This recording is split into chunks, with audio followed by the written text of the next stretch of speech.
We look now at the impact of Hurricane Helene. Power outages and water shortages continue across 6 southeastern states. The death toll from the storm is nearing 200, with hundreds more still missing and presumed dead. This includes 6 plastic factory workers in Erwin, Tennessee, who were swept away as floodwaters swelled around their workplace after their boss reportedly threatened to fire anyone who left during the storm. This is the family of an Impact Plastics worker named Lydia Verdugo. She was still working when she called me, and she told me that it was really raining, and I told her to leave, but she told me they weren't telling her anything. If they would have told them to leave earlier, maybe we would be here. They would still be here today, and we wouldn't be looking for them. But when they tried to leave, it was too late. The Tennessee Bureau of Investigations investigating how some workers said Impact Plastics threatened to fire anyone who left ahead of the storm. This is Robert Jarvis, one of the survivors. What would you say to the company? Why'd you make us work that day? Why? We shouldn't have worked. We shouldn't have been there. None of us should have been there. And that's what I should have said to them. Impact Plastics said Monday in a statement it had monitored weather conditions during the storm and that managers had dismissed workers, quote, when water began to cover the parking lot and the adjacent service road and the plant lost power, unquote. For more, we're joined by Cesar Batista, campaign director at the Tennessee Immigrant and Refugee Rights Coalition, has been working in Erwin, Tennessee to assist with relief efforts after Hurricane Helene. Cesar, welcome to Democracy Now! We only have a few minutes. Can you explain what happened? This plastics factory is right next to a river. What were they told? Why were they so afraid they'd be fired if they didn't come to work? Yes, hi, good morning. Thank you so much for having me on. Yeah, so a lot of the family members, expressed just like on the clip that you showed that, they were told like not to leave yet, that they were still asking questions like, should we leave or not, so forth. They kept going back and forth, I believe, with one of the secretaries at the office. But as they were trying to get answers, they were noticing that the water was getting higher and higher, like in the parking lot area. And, once like the factory did make the decision of telling people, okay, you can go, it was just too late. And the water had risen too high to the point that they couldn't move their cars anymore and try to get to safety. And so what are you calling for, Cesar? You're obviously advocating on the rights of these workers. What are you calling for? Well, in these moments right now, it's very difficult, and we are standing in solidarity with all the families that they lost a loved one. Most importantly, what we're calling it just to be sure that there's equitable access to the recovery plan that the city and the state have initiated. So just making sure, that there's no language barriers, that everybody has the equal amount of access, to any kind of resources that are being provided, just to be sure that the families, have what they need to, in order to rebuild their lives after this hurricane. So talk about how typical this was. Now, again, to emphasize, Impact Plastics said at no time were employees told they would be fired if they left the facility. But if you can overall talk about the fear of migrant workers, and also we're talking about a vast area of 6 states right now.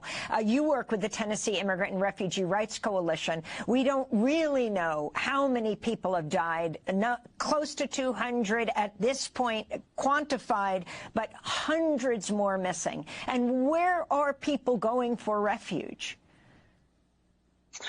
So here in Erwin, Tennessee, a lot of people right now have been going to the county high school for any kind of refuge or resources that they're looking for. That has been a great source. Also, the local church, one of the local churches, St. Michael, has been, just a great supporter for the community to gather, to mourn, to, just really process everything that has been happening. And so that has been, what, where people have been going mainly, just to try to, find some comfort and support with the community. I would say too, that the community overall has shown a very great, they've come up as a unified form, just like to really support each other and, just to keep each other together throughout this, tough process right now. And The understanding about climate change. For many immigrants, one of the reasons they came to this country fleeing the devastation of climate change in their country, and then dealing with it today here. All the reports are saying the intensification, the rapidity with which this storm intensified due to climate change. Right, and so, you know, with climate change, as we see this, you know, this is starting to be more of a pattern now. Here in Tennessee, you know, we had the hurricane, you know, just a couple of days ago. Last December, we had a tornado go through Nashville, Tennessee, and then 2 years before that, there was another tornado. And so we've noticed that, you know, this is starting to become a pattern. And so what really we're urging, you know, our municipalities and like in the state, you know, not just in Tennessee, but across the country, is that they have to have, like, you know, those evacuation plans, you know, for like, you know, for each city, but also now, you know, for each company that, you know, has, like, you know, like all these workers there, in order to be sure that people are safe, but also to set up an infrastructure where everybody has equitable access. Where everybody has equitable access, you know, for the recovery. Bautista, we're going to have to leave it there. Yeah, a really big week for you folks around here. Yeah. Got to put a robot in every home. Look, this is not what I do, but I got an idea for one of your commercials. You could see a carpenter making a beautiful chair, and then one of your robots comes in and makes a better chair twice as fast. And then you superimpose on the screen, USR, shitting on the little guy. That would be the fade out. Yeah, I see. I suppose your father lost his job to a robot. I don't know, maybe you simply would have banned the internet to keep the libraries open. Prejudice never shows much reason. Dock workers on the East Coast and Gulf Coast are going back to work. Their union announced earlier tonight that it had reached a tentative agreement on wages with the shipping companies and the port operators. NPR's Andrea Hsu has been covering this story all week long and joins us now with the latest. Hi, Andrea. Hi, Elsa. Hi. Okay, so this is a sudden turn of events, right? A tentative deal. What happened tonight? Yeah, well, just after 6 p.m. Eastern time tonight, word started getting around that the strike was over, and soon came the official confirmation from both the union and the alliance representing the ocean carriers and the port operators. They said they had reached a tentative agreement on wages, and also that they'd agreed to extend the contract so they could return to the bargaining table and continue working on all the other issues. So it's really a huge sigh of relief, but there's still a lot of work to be done. I imagine so. Okay, so do you have any details on what kind of wage increases they landed on for now? Well, there is reporting from the Wall Street Journal that the two sides have agreed on a 62% raise over 6 years. Wow. You know, before the strike on Monday, the companies had offered nearly 50% in raises, but the union was demanding 77%. So it seems they have landed somewhere in the middle of that on this tentative agreement. Yeah, I mean, it's not 77%, but 62% is pretty huge, right? It is. It's way more than the last contract, which was signed in 2018 before the pandemic. Workers in that contract got an 11.5% raise over 6 years. But, you know, these have not been normal times since 2018. In the pandemic, remember, the shipping industry saw their profits, you know, soar like never before because everyone was buying stuff because they couldn't go anywhere. President Biden actually this week said some ocean carriers saw their profits grow by 800%. Wow. And while that was happening, the dock workers were locked in this old contract, getting these $1 an hour raises. So, you know, the union president, Harold Daggett, was really furious about this. Listen to how he sounded on Fox News earlier this week. We took care of them and brought them where they are today, and they don't want to share. Okay, but the way I understand it, there are still outstanding issues, right? Can you talk about those, what they still have left to bicker about come January? Yeah, well, a huge one is automation. The union has demanded what they call absolute airtight language in the new contract that bans all automation. The contract that just was expiring had language banning machines that didn't require any human interaction, so that was fully automated equipment. But the union wanted new language banning even semi-automated equipment. The problem is several ports on the East Coast already have automated equipment, automated stacking cranes, automated gates. You have these robots that, move containers around the ports. And, a lot of businesses have been saying, like, America's ports already rank among the least efficient in the world. Why hold us back more? They point out, automated terminals are safer, they're cleaner, they provide higher skilled jobs. But of course, automation will no doubt lead to some job loss, and that's something the union wants to protect against. Well, I understand that pressure had been mounting on President Biden to intervene, right? Like, do you think ultimately the White House's actions led to this resolution? I think it definitely helped. President Biden has said all along he was not going to break a strike. He was not going to invoke the Taft-Hartley Act. That's the federal law that allows a president to call for a cooling off period if the nation's safety is at risk. But we know that members of his administration, including the acting labor secretary, Julie Su, have been working furiously behind the scenes. And President Biden and Vice President Harris publicly sided with the workers, urging the companies to offer a fair wage. They said, look, CEOs and shareholders enjoyed in the massive profits over the last few years. It's only fair that workers do too. So no doubt that pressure helped lead to this result. And real quick, does everything just go back to normal real quick? Well, it might take some days. There are ships backed up offshore, and that's going to create a bit of a bottleneck, but hopefully for not too long. That is NPR's Andrea Hsu. Thank you, Andrea. You're welcome. The strike that shut down East Coast and Gulf Coast ports is over. The dockworkers union reached a tentative deal with ocean carriers and port operators. This ends a 3-day strike. For now, negotiators faced two big questions, and this agreement answers one while leaving the other unresolved. Let's bring in NPR's labor correspondent, Andrea Hsu. So what's the question they answered, Andrea? Yeah, well, it was wages. The union had wanted 77% in raises over 6 years. The companies had offered close to 50%. The White House was working furiously behind the scenes, talking to the companies, talking to the union, trying to get them back to the table. And it appeared in the end they met somewhere in the middle. They landed on the 62% increase over 6 years. That's according to people familiar with the talks who weren't authorized to speak. Any way you look at it, 62% is a big number and a big win for the union. Yeah, what was the case for that raise? Well, the union's president, Harold Daggett, has really hammered the point that the ocean carriers, companies like Maersk and China Ocean Shipping, that they, along with the companies that run the ports, had made so much money during the pandemic. And President Biden, was backing him up on this, saying ocean carriers, in some cases, had seen their profits grow by 800% during the pandemic, 800%. Biden pointed out, the CEOs and the shareholders had gotten their share, and workers deserve something meaningful too. After all, they had shown up every day all through COVID, putting themselves at risk.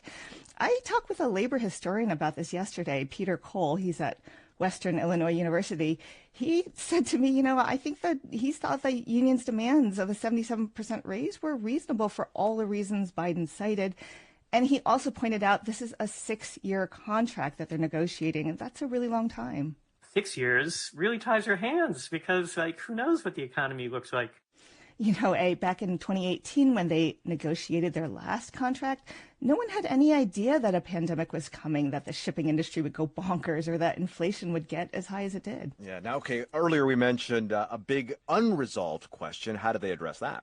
Yeah, well, this other issue is automation. The union wants language ensuring that humans will continue to do the work of moving shipping containers, not machines. And the two sides have agreed to extend the old contract until the middle of January so they can continue to negotiate that and all these other issues. Harold Daggett, the union president, said even partially automated equipment is a problem. He called it a backdoor to getting rid of workers. The thing is, there are already several ports on the East Coast that have advanced technology. They have these automated cranes that move containers around the container yards, to put them on trucks. So it's really hard to see how you go backwards from there. It's really shaping up to be a bitter fight. All right, so now that everyone can take a deep breath and blow out, Andrea, is it safe to say that an economic crisis was avoided? Yeah, for now, it will take some days to get everything back to normal. Container ships have been piling up off the East Coast and the Gulf Coast, just waiting for the strike to end.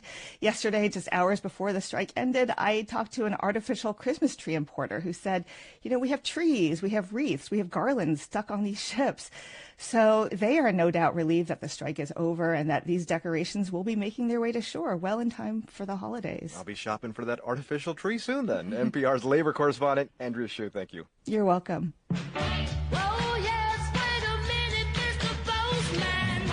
U.S. postal workers held rallies across the country yesterday, warning of what they call substandard performance by the U.S. Postal Service. The rallies were organized by the American Postal Workers Union, which is calling for the public's help and demanding improved staffing for postal workers, better customer service, and more opportunity for public input. All of this comes ahead of the presidential election, where millions of Americans will be voting by mail. Mark Dimenstein is president of the American Postal Workers Union, and he joins us now. It's great to have you here. Great to be here. Thanks so much. So the Postal Service says it's committed to the secure and timely delivery of election mail and ballots in this election season. Is the Postal Service up to the job? We believe they are. Postal workers are absolutely dedicated to our mission in general, and specifically around making sure that the people of this country have that kind of access to the ballot box and their cherished right to vote on a nonpartisan basis that the Postal Service can bring to the people of this country. It's interesting, in 2020, almost half the people in the country voted by mail. In the midterms, about a third of the people voted by mail. It works. It's not fraudulent. Everything says that. The audits, the recounts. Vote by mail is a great way to vote. Increases participation. Makes it easier for people to vote. I'm a lucky one. I get a ballot automatically to my home in Washington, D.C., and my wife and I can vote at the kitchen table. And so we encourage people to have full confidence in the Postal Service and the postal workers that will get their ballots there through the system on time. Postal Service has put in a lot of extraordinary measures to make sure it gets done. So the people of this country can have absolute trust and confidence in us that we'll be there just like we were in 2020 and 2022. Is the effort focused on election mail coming at the expense of the rest of the Postal Service? Well, in a moment it might, but it's such an important aspect of the public postal service's role in our society that we accept that election mail, they are putting in what they call extraordinary measures. And some of those include moving election mail ahead of other mail. Those measures also include more overtime, more transportation, more clearing the election ballots. And that's all part of why we have the confidence, and the people of this country should have the confidence, that we're going to come through.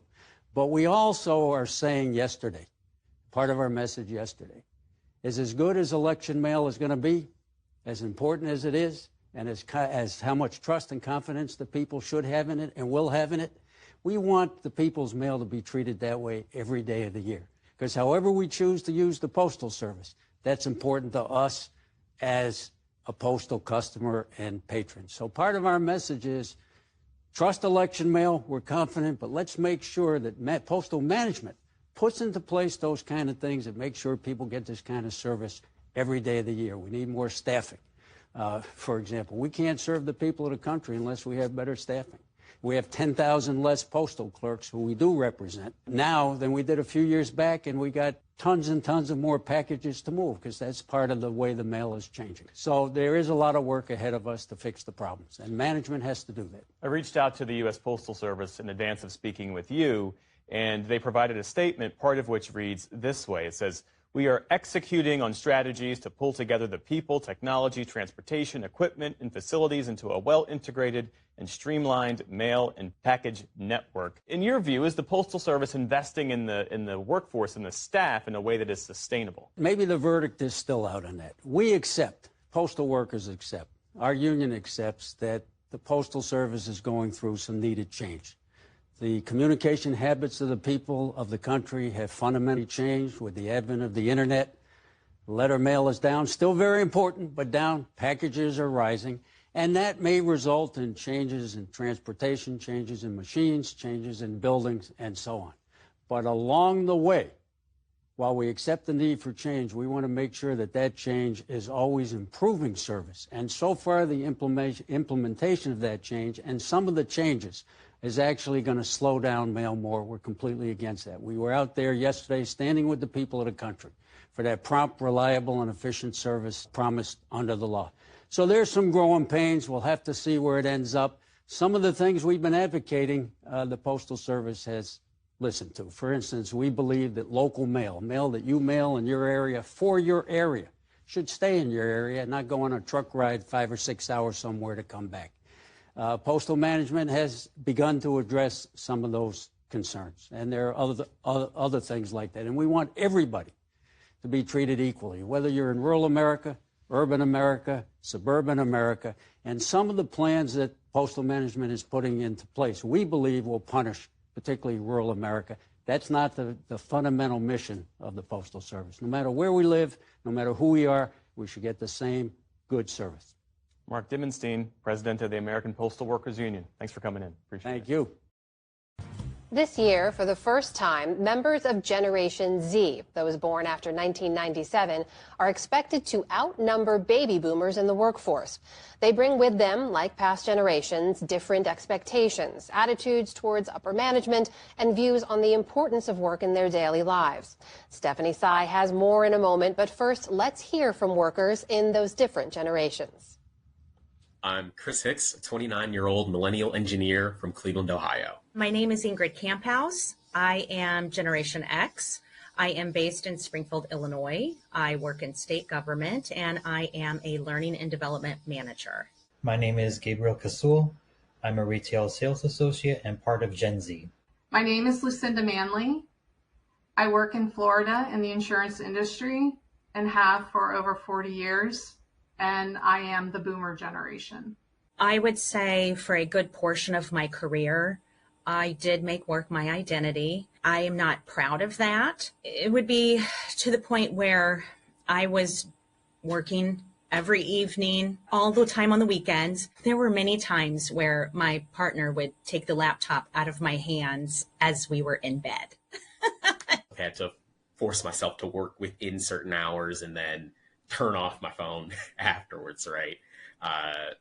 Just so that way I can maintain some sort of peace for myself and protect my relationships and hobbies. I was working for a company that we had high demand customers. My daughter at the time was going to take her driver's test. In the middle of all of this, I was doing a certificate of insurance. And I remember her telling me, "Mom, can you stop working? I'm learning to drive. I'm taking my test. Can you focus on me for a change?" That was sort of a epiphany for me to know that it was getting to be too much. You know, the strong work ethic was actually ruling not just my life, but the life of my family. Gen Z is finally taking the stance on demanding what boundaries can be set, what rules should be followed. We're being asked to take on jobs of 3 to 4 different people, meet those expectations, and then exceed expectations, all while being paid the bare minimum. Quite frankly, me and my generation, we don't see that as a substantial way of living. People like to tout that they work 60, 70 hours a week, but we ask the question, what is that life? Is that really living? For me, there's never really been a reward for all the hard work. Don't get me wrong, I have a great job, but it never really came with the rewards that I thought, especially monetary rewards. Work supports my relationships. It supports my ability to go out and have lunch with my friends and visit family. So I work to live because those things are more important. This work is the foundation, and it feeds all the things that I need or that I really prioritize. What I wish I would have known starting my career is that my value as a person is not coupled to the work that I'm doing. Really what did it was onboarding the younger generation and really buying into the millennials, you know, where it's like, hey, 5 o'clock, I'm done, no weekends and all that. So I'm really taking a cue from that generation. Older generations will constantly say that we are lazy, we don't want to work, we just want handouts, when in reality, we want things to be fair, we want things to be acceptable. When it comes to pay, for example, the cost of living has gone up and companies are making record profits, and we're just not seeing that down at the bottom. For more, I'm joined by Kyla Scanlon, a writer and content creator that focuses on economics. Kyla, thanks so much for joining the NewsHour. You know, you heard from that last comment that we just played from Gabriel, the Gen Zer, a lot of the things that you talk about on social media, which is the idea that Gen Zers feel they can no longer achieve the American dream by working. Is that the reason why a lot of Gen Zers have simply decided to forego work? Yeah, I mean, I think Gen Z has had a tough go of it, you know, being essentially born into the tech bubble, growing up during the Great Recession, and then graduating or being in college during the pandemic. It's all quite difficult. And I think the relationship between the employer and the employee has deteriorated significantly over the past 25 years or so. And so a lot of Gen Zers look at the traditional 9-to-5 structure and they're like, that doesn't necessarily offer me what it maybe offered my parents or grandparents. So they seek out flexible work arrangements. They seek out, you know, maybe consulting or different types of freelancing work versus going after a more traditional corporate structure.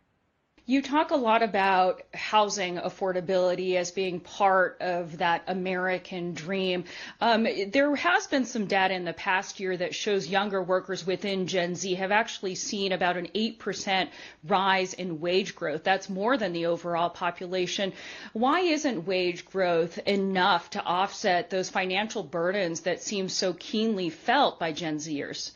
Yeah, I mean, I think housing definitely impacts pretty much everybody, not just Gen Z. But I think for a lot of Gen Zers, you know, rent is definitely not as affordable as it used to be. Real wages have increased, so wages adjusted for inflation, but rent has increased much more. And that's sort of the foundation of how everyone experiences the economy, is like where you live and how you have to pay for where you live. And so I think people look at the price of rent, they look at the price of gas, they look at the price of food, they just look at the inflation that we've experienced over the past few years, and it's sometimes just not enough to even make those real wage gains worth it. It goes back to a term that I believe you coined, which is vibe-cession, the feeling that there's a vibe that we're in a recession, even though the economy is not in that place. You attribute that to housing. What are the vibes now, especially as we head into an election?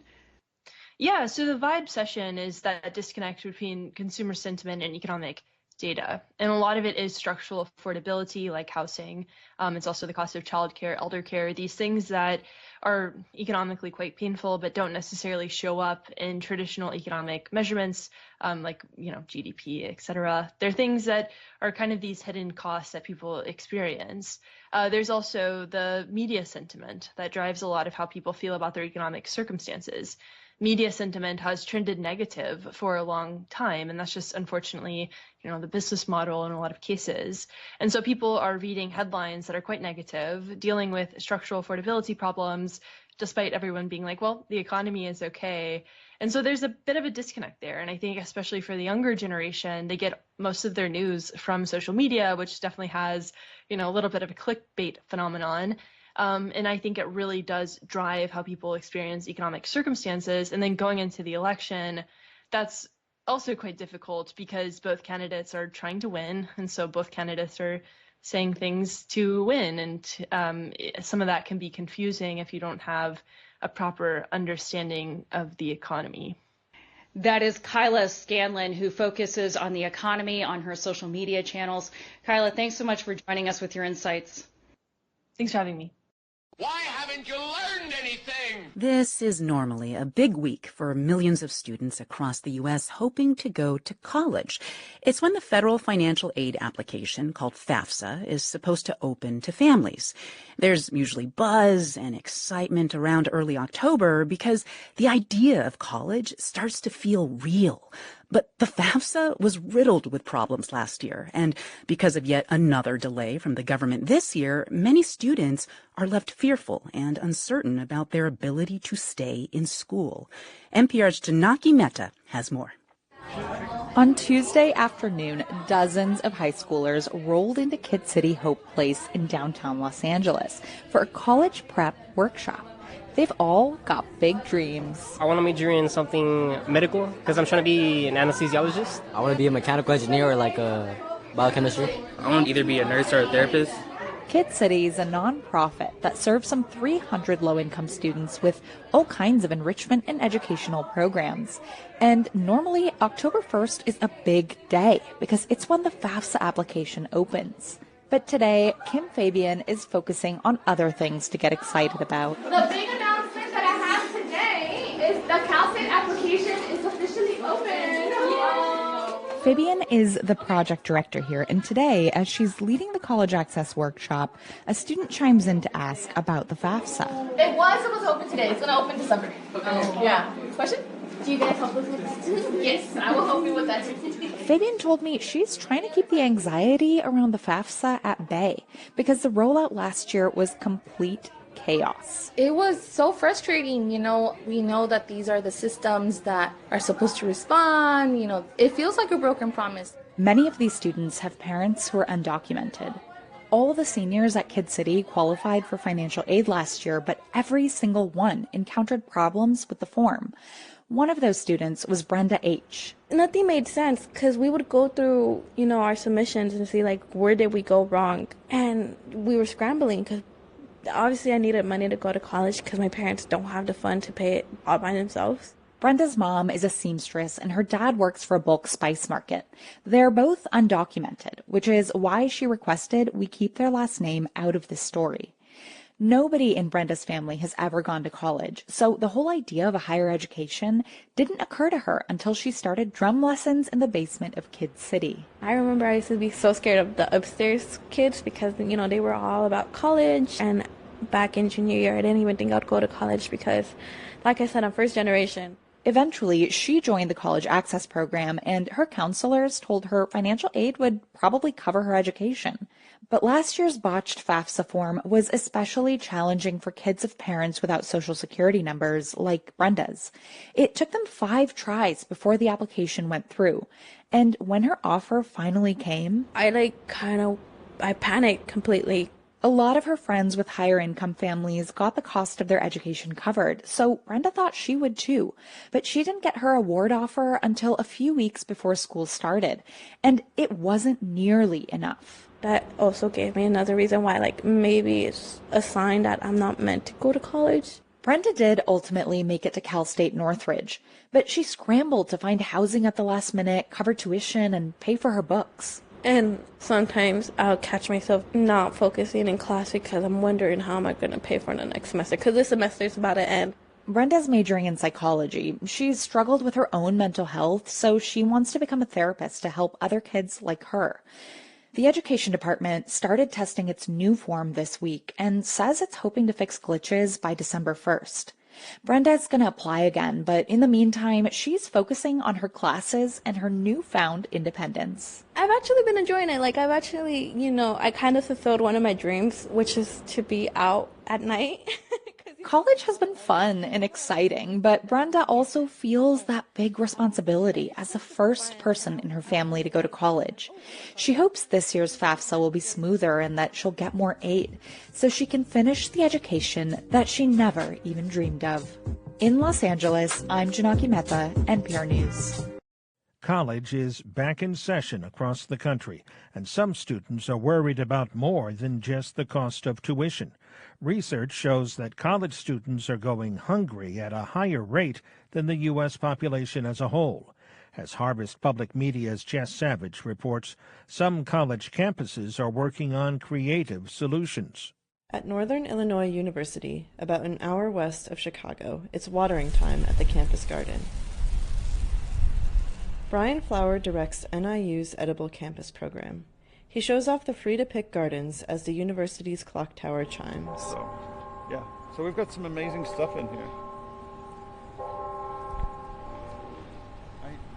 I always love the beauty of the eggplant flower. The colors on them are beautiful. Students picked hundreds of pounds of produce directly from the garden last year, but many don't have access to kitchens in the dorms. So Flower created a food prep program for students to learn how to make their own meals. And I've had students who have said, if I didn't have this that I could pull out of my freezer, I'd be going from breakfast all the way to dinner, not having anything to eat. NIU's Edible Campus is one solution to a glaring issue on college campuses across the country. Experts agree that more than a quarter of all students have limited or uncertain access to nutritious food. And universities nationwide often underestimate the number of their students who are food insecure. The Hope Center at Temple University in Philadelphia conducts research on student hunger and policy. Researcher Stacy Pernisky says when students don't know when their next meal is coming from, it adds to their stress levels. that students are regularly making decisions about which bills to pay, about whether to go to work or to class, about whether to work 3 jobs versus 2 jobs, about how much sleep they can afford based on how many jobs they have to work and when their classes are. Pernisky says the Hope Center also makes recommendations and advocates for systemic change across the U.S. Trellis Strategies, based in Texas, is a marketing research group, but the organization also does community research, including on student food insecurity. Research manager Allison Cornett says students from food insecure households are 43% less likely to graduate from college. I just keep thinking about those students that don't make it to the finish line, and just trying to figure out how we can better support them and love those students to success. Cornett struggled to access food herself in college. She says navigating state and federal food assistance programs like the Supplemental Nutrition Assistance Program, or SNAP, can be challenging for busy college students. They're trying to get all these different things done, and then we ask them to jump through some more hoops and demonstrate their poverty. At the University of Missouri-Kansas City, officials wanted to make sure students had better access to food support services. So they put a food pantry in the high-traffic student center. The university also hired a SNAP coordinator to help students apply for federal assistance. Carlin Fiddler coordinates these efforts at UMKC. There's a huge stigma that, if you're going to college, like it's a rite of passage to be poor and only eat ramen. And I really don't believe that needs to be true. Back at NIU, student garden worker Emily Larrabee is inside the greenhouse, where tomato and cucumber plants are snaking their way up to the roof. Larrabee says she's seen how students and the rest of the community can quickly fall in love with the garden program. Like the other day I went to get tomatoes and there was a new student moving in with his parents, and his mom was like, I love gardening, and she's like, can we try the tomatoes? And I was like, absolutely, like they're free to take. Advocates say they want to see more campuses finding ways for students to access food, and maybe then the old idea of the starving student will no longer be taken lightly. I'm Jess Savage, Harvest Public Media. Don't touch my hair. An Illinois man who traveled to Des Moines for a job at a trucking company said he was let go because he refused to cut his dreadlocks. Local 5's Connor O'Neill walks us through his civil rights complaint. Yeah, well, Stephanie, Drew Harvey behind me, he told me earlier today that during his orientation weeks ago, a supervisor from TMC Transportation in Des Moines told him he had to get a buzz cut to wear a hard hat on the job per company policy. Confusion, sadness. Disappointment. Just a few words that describe how Drew Harvey of Chicago is feeling after being let go from Des Moines trucking company TMC Transportation a couple weeks ago.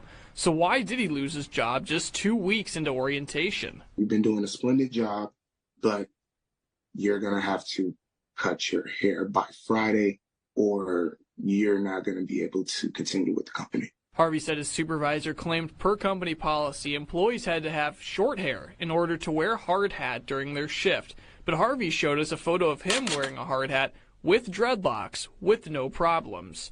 And Harvey claims other employees at TMC had long hair, so he felt like he was being targeted. Did have hair just as long as me, if not longer.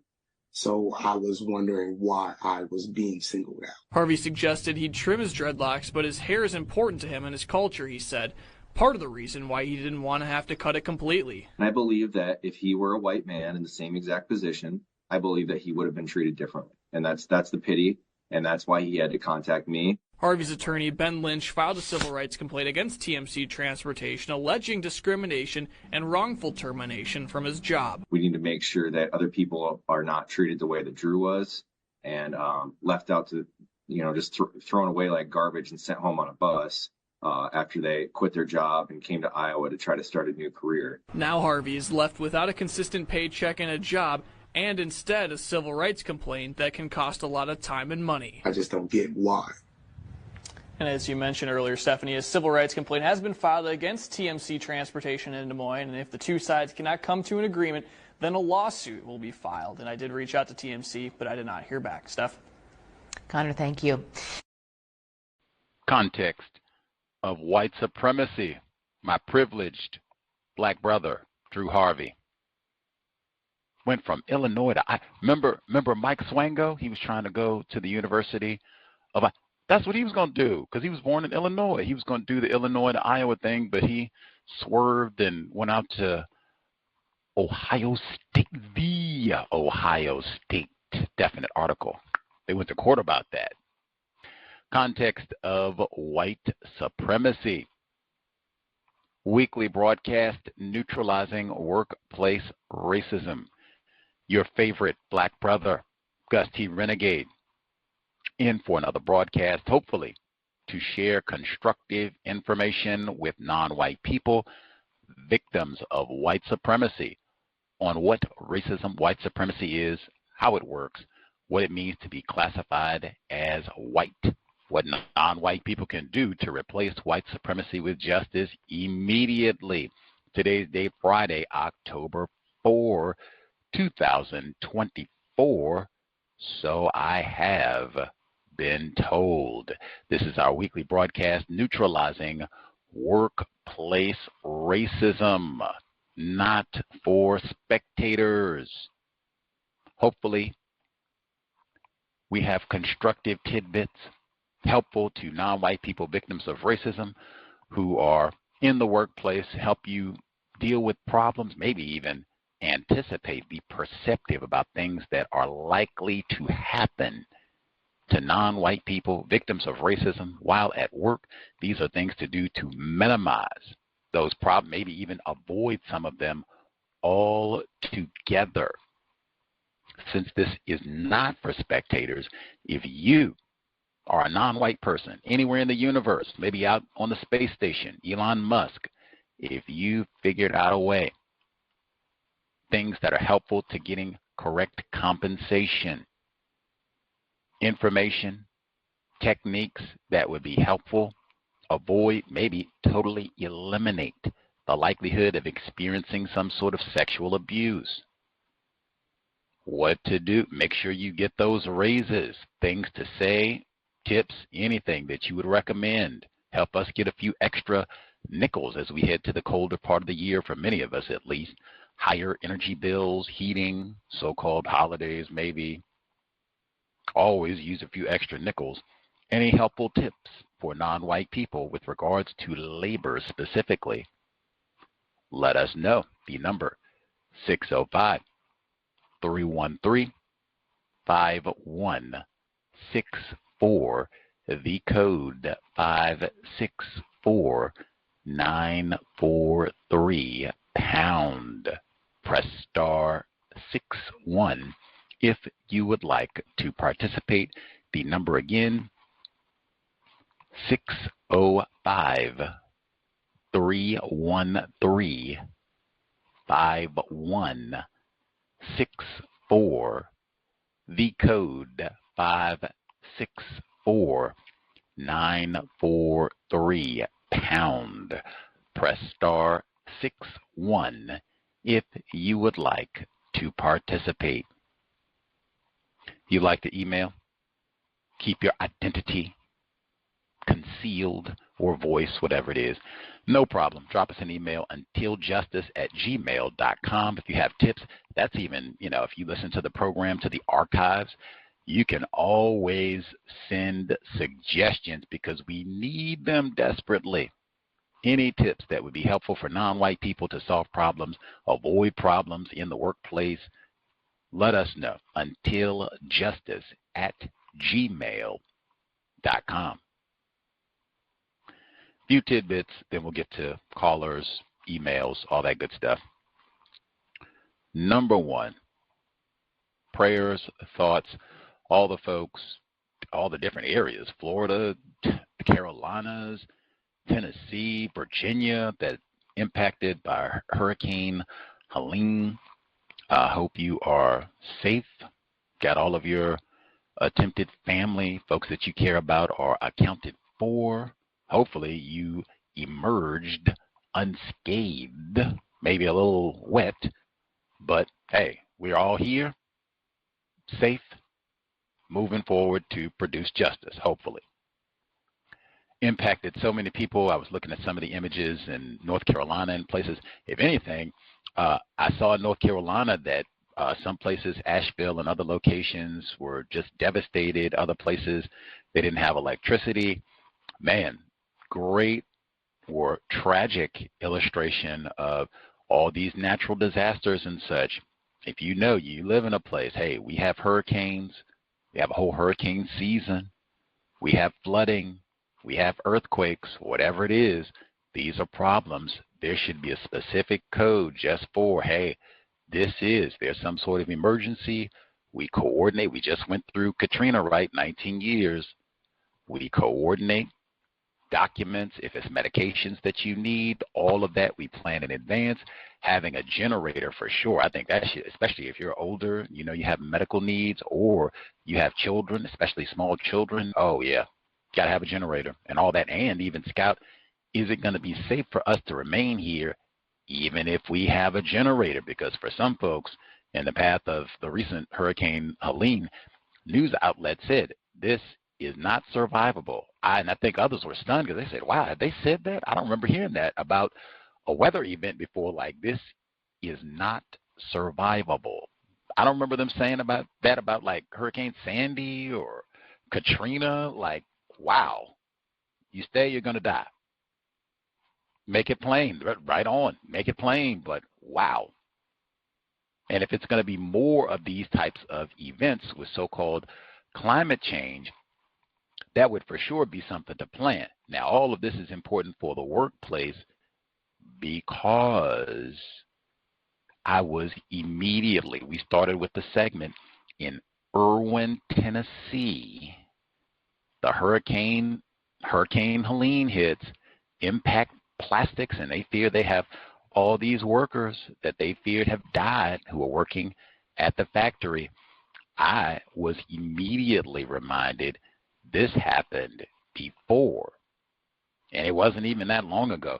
This is 2022. They had Amazon workers who were there was a hurricane in Indiana, and they ended up, I think it was like 6 Amazon workers ended up dying in a way. It was a tornado. It wasn't a hurricane. It was a tornado hit an Amazon warehouse. And I remember we talked about that event, and I remember saying specifically, dang, they told, because the tornado was coming, and this facility was in Illinois. Talked about Illinois 2 times. Not Indiana. It was in Illinois. The facility, the people that worked there, they had said, hey, you know, it's a tornado might come, you know, can we go home, blah, blah, blah. And then the folks at the Amazon facility, no way.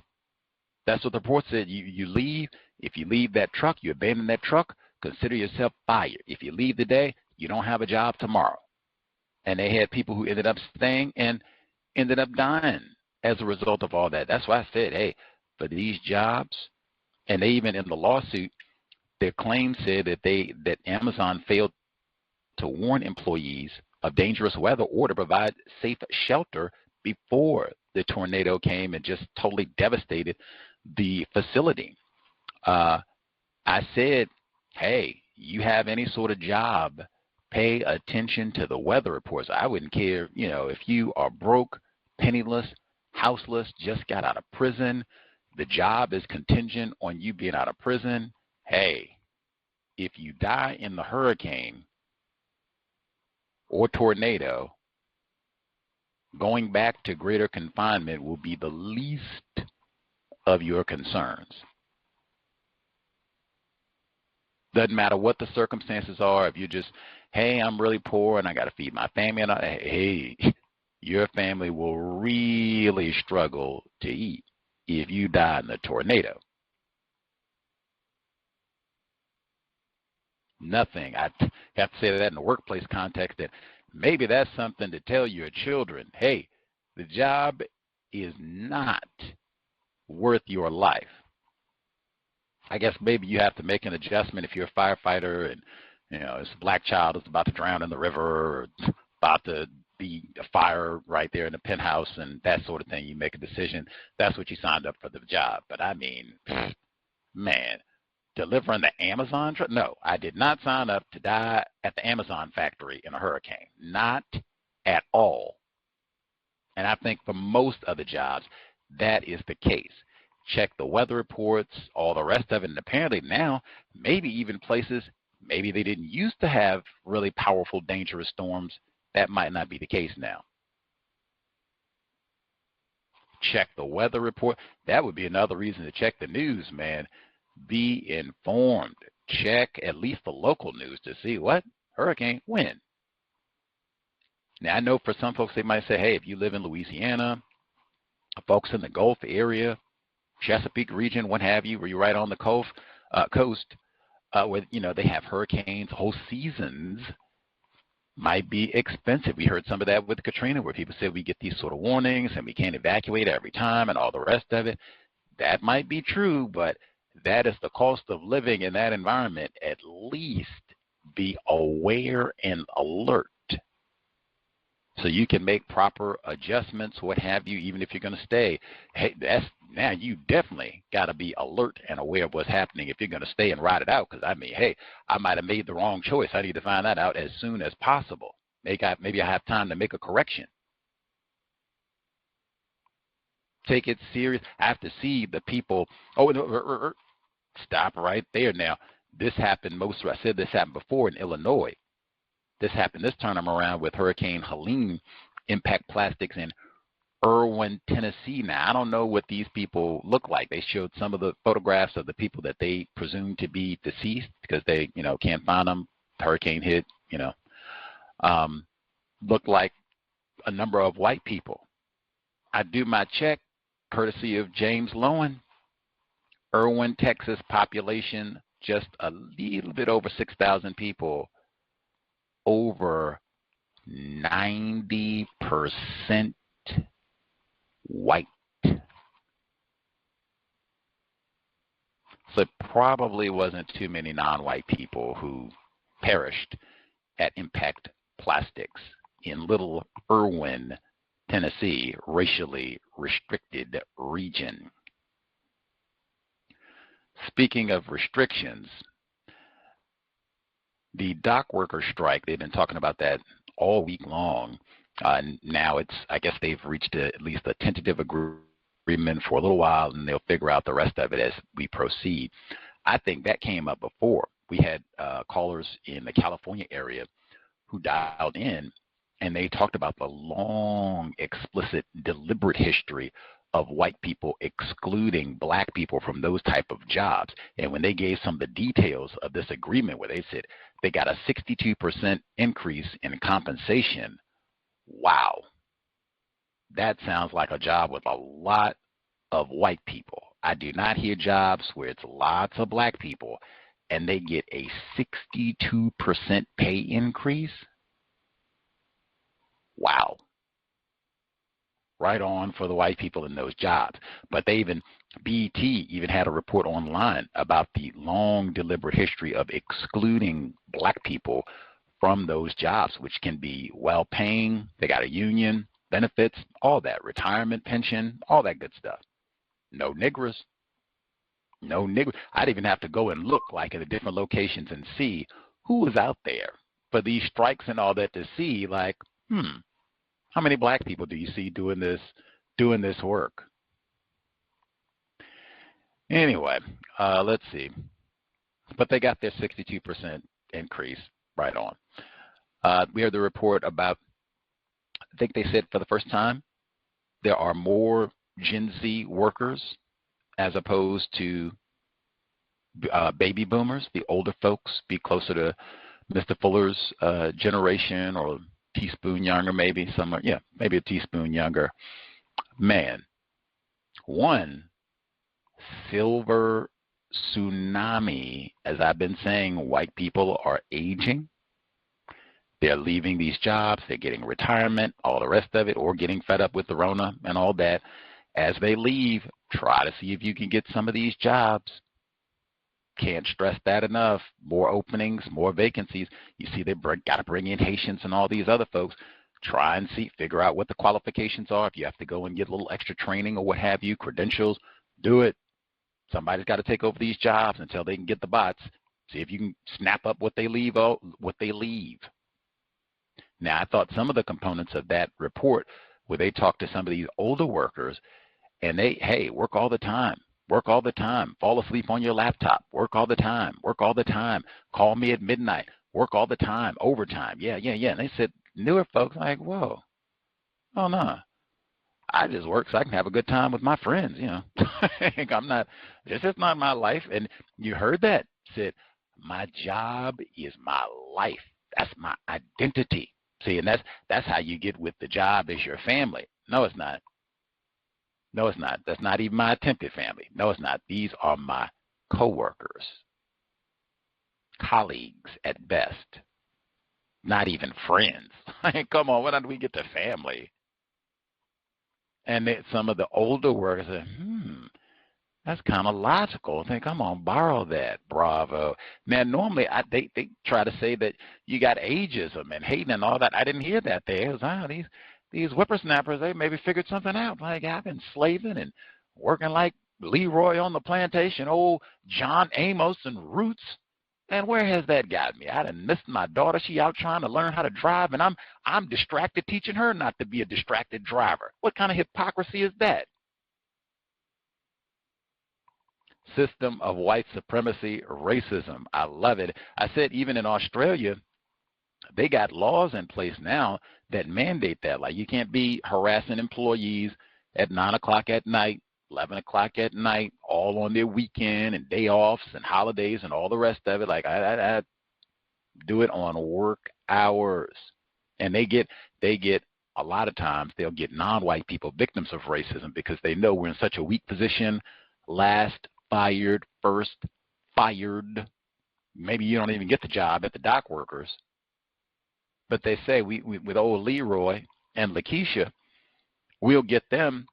One, we're white, so they don't tell us no, but we'll reel them in. We'll use it like the old carrot thing. If they just work and you hear what they said, if they get one person to do 3, 4, 5 jobs and don't pay you anymore, and they'll think, hey, I'm showing I'm loyal, I'm dedicated. You call me anytime, Leroy, reliable, and I'm trustworthy, and you say it, I do it. Just tell me how high, and boom, boom, boom. And then 20 years pass, and I ain't got promotion the first. I guess they got enough younger folks, especially younger white folks, say, oh, no, no, sir. You know, I'm just here looking so I can go out and do my party thing on the weekend. I don't do the 65 hours. No. You going to have a tough time keeping me in here for 40 hours because I'm really trying to get back to the hybrid, be here 2 days a week, maybe one at home in my footies the rest of the time. Like, really, I'm not even really trying to be here 40 hours a week. Y'all ain't got that 30-hour full-time week yet? That's what you got now. Let's see. We also heard the report, 2 different reports on, the postal workers. I thought that was important too because there's been such a long racist stigma with postal work, and that's, federal government leaning in to give out welfare and handouts and allow a lot of black people to work there. Long time gripe that many white people have had. They even got books about that sort of talk. Even might be related to some of the gripes that people have had about the post office and the inefficiency, and it needs to be taken over. I think former President Trump was one on that, using that sort of rhetoric, had that talking point about the post office. Anywho, as you heard there, talk about, we are taking all the extra measures to have safety for the presidential election next month, to make sure that people can rely that we will be there so you can do your vote safely and all that. And they said, well, dang, are you all compromising the normal postal services to take care of the election? They said, well, maybe for a time. Wow. Is all this like January 6th and stop the steal? Is that what really you got to come out and show? Really, and even they didn't even address just last week, like 7 days ago, they had a postal worker who was assaulted. All of this was over some presidential paraphernalia in the yard. Person got upset. I don't know if they thought the postal worker brought the material, or if the postal worker said something about the material, but it was on and popping, and they attacked the postal worker. I think that's a felony, unless I've been misinformed. You attack a postal worker, something like that, like, ooh-wee. But and that would be another one where I say, hey, if you're on the job, no discussing politics. If you are a postal worker, I wouldn't care what sort of, brochures you're dropping off. You could have a picture of, Kamala Harris with Black Power fist next to Huey P. Newton because they're both Bay Area. I don't, whatever. I just drop the mail. I don't comment. I don't even take a picture. I just go, ooh wee. Got her with Brother Huey too. Both of them with an afro. Wow. I just put the mail in the stop. Mental note for later. I just put the mail in the slot. Boom. I don't have no comment. Who you vote for? I just put the mail in the spot. I don't discuss politics. You have a great day. Got all your mail. Let me know if you need any stamps. Do not discuss politics. And you don't comment if they got, Donald Trump signs all over the yard, all over the front steps. No comment. I just drop off the package. Let's see. We had the two different reports on college students. They had the one about the FAFSA free application for federal student aid for people who do not have $8 billion to go and waste at all these for-profit institutions and, waste 4 years. Maybe you get a job, maybe you don't. For people who fill out these forms, see if they can get a little bit of money, financial aid. They got all this confused. They said last year it was complete chaos after they changed the form. Now, who is to blame for that? Usual suspects, especially when it's confusion. People who need the most help being confused about what's supposed to happen. Now, they might have some white sacrifice where a few white people here and there miss out, but generally speaking, it's going to be a lot of non-white people where what? Especially if you still got at this late date so-called first-generation college students and all the rest of it, non-white people, they say, immigrants and all that. Anybody might have some language barriers and difficulty. Oh, yeah. Going to be difficult with this here form. Maybe even intended to be difficult with this here form. And then connect that food insecurity for the college. Now, really connect those two. I was even a little shaky about whether or not I was going to have the money and can I afford to be here. Now I do get here and I'm still kind of anxious and, is the bursar's office going to call me? Am I going to get yanked out of class? Do I have to afford? Do I need 3 jobs and all the rest of it? And man, the amount of food that they waste on the plantation, period, is absurd. Much less these like college institutions, especially bigger institutions. University of Washington right here, over 40,000 students. The amount of food that they waste is appalling. Appalling. Now, they had a great idea about having food pantries and having them in very central locations on these campuses, so any students that are missing out on food, they can easily access. There you go. Get something to eat, pantries right there, feel free. Now, they do have that at the University of Washington, the main student center, central on campus. They have a student pantry where you can go, I think any student, you can go in, maybe faculty too, you can go grab snacks, whatever you need. I think they have like organic produce, a big setup, really nice. Bravo, something they could have had a long time before. But I mean, really, especially the major universities, maybe the HBCUs, since white people have looted them and deliberately underfunded them for ever, maybe they wouldn't have the wherewithal, but certainly University of Michigan, University of Washington, University of Florida, Florida State, all these big institutions, USC, O.J. Simpson, they could have free meal plans. I mean, they're even talking about doing that at a lot of schools right now. I'm talking about like K through 12 schools before you get to college.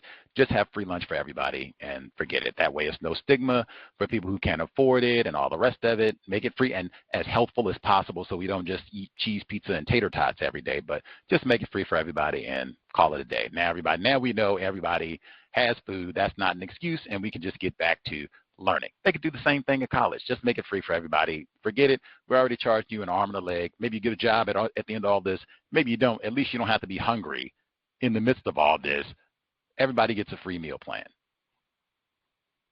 They could do that. Easy. Easy. Come on. Come on. And like I said, especially in all the wasted food, the garden and all that, that's fine, but that's kind of, a little piecemeal. Like, really. Fuller says that all the time, and that's one that I know most non-white people do not grasp. This problem could be solved right now. The food thing is disgraceful because white people brag about wasting food all the time. All the time. Let's see. Oh my God, and it reminded me, can I say Shabazz Napier's name? When I heard that segment, I normally forgotten his specific name, but I remember the University of Connecticut. I was talking about all these big time schools, University of Connecticut, UConn Huskies, UConn Huskies, and the University of Washington Huskies. Welsing, see, they got the Romulus and Remus, just wolves. Anyway, NC State Wolfpack. So UConn, dominant basketball program, NCAA, way before they were even paying players, or a part of how they ended up paying players. UConn was at the Final Four, and they got a privileged black male, Shabazz Napier, had the audacity to get up there and embarrass the institution, talking about, man, I know we great UConn Huskies and Rip Hamilton, long tradition of black players come here, Ray Allen too, and folks come here and we doing our thing at the Final Four, but whew, delectable Negro, I sure am hungry. Anybody, y'all got popcorn left over or chicken nugget? I sure am hungry. That's embarrassing. We're at the Final flipping Four. Billions of dollars, and we got I think they won the national championship that year. Didn't win them. I sure am hungry. You got chicken sandwich? You gonna eat the rest of that popcorn? You sure? You gonna? Sure am hungry. Delectable Negro. Let's see. And then we got Drew. What I just say? We got the privileged black male. Old Drew Harvey. Man. Drew Harvey. Shout to Pamela Evans Harris. Old Drew Harvey in Illinois. They didn't say Chicago, but old Drew Harvey, privileged black dude. What was old Drew Harvey doing? Drew Harvey said, man, I'm not going to be shiftless. I'm going to make Pam proud. Dr. Welsing, I'm going to make him proud. I'm going to leave old no good Chicago. Take a picture at the Obama Library before I dip. Name a Harold Washington. I'm going to go out and get me a job. Go on out to Iowa. Watch out for Swango. I'm going to go on out to Iowa, Des Moines, get me a job. Look at old Caitlin Clark's stomping grounds at the University of Iowa. That's another big institution. Courtesy of Caitlin Clark, we got free meals. Everybody eat up. Not going to have no. I remember Caitlin Clark at no time talking about, man, I sure am hungry. Out here hooping and shooting these three. You ain't got a bologna sandwich for a white woman? Hungry? I don't remember that, but she had NIL. Next, old Drew Harvey. So I'm going to go to Iowa and get me a job with the construction site. Put his hard hat on, and they do have photos. There was a video of this, so I did get to see Mr. Harvey, black male, privileged, and he did have on a hard hat. It did not appear that it was sliding off of his head or, it was some sort of fake CGI, computer-generated image or anything like that. It looked like he legitimately did have the hard hat on his head. He said they told him, no way, you got to get a buzz. And they told him the specific type of, you got to get a buzz cut to have this job. Now, I started this saying safety first. Man, they got all that talk about the Crown Act where they passed this in different regions and you can't be mistreating people because of their hair on the job. And I pointed out consistently when they talked about those acts, the first thing I said was, what's the enforcement going to be? Like, do you have someone, is it going to be like a Crown Act czar who goes around from jurisdiction to, hey, don't you mess over Lakeisha because she got the cornrows now. You cut it out. You go on and give her a promotion and, I'm watching. I see you. Is that like, how do you, that was just one, like, seriously, how is this going to be enforced? One. Two, I said consistently, as I've seen this act, most of the time it was very focused on females, sometimes exclusively focused on females. Yes, females have lots of issues with racism in their hair and employment. Even Cynthia McKinney, when she was in Congress, we talked about that. But dang, don't black males have problems with this too? I know I have. I know I had cornrows. Went for a job interview.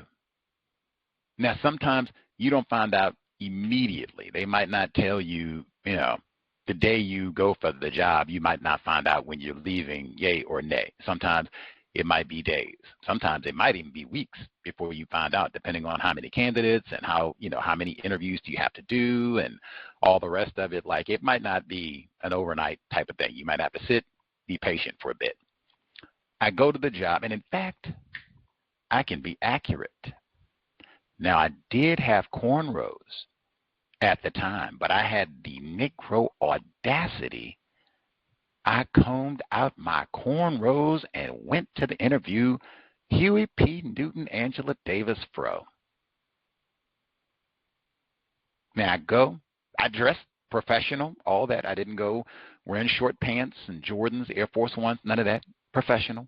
But I had my fro. Go do the interview.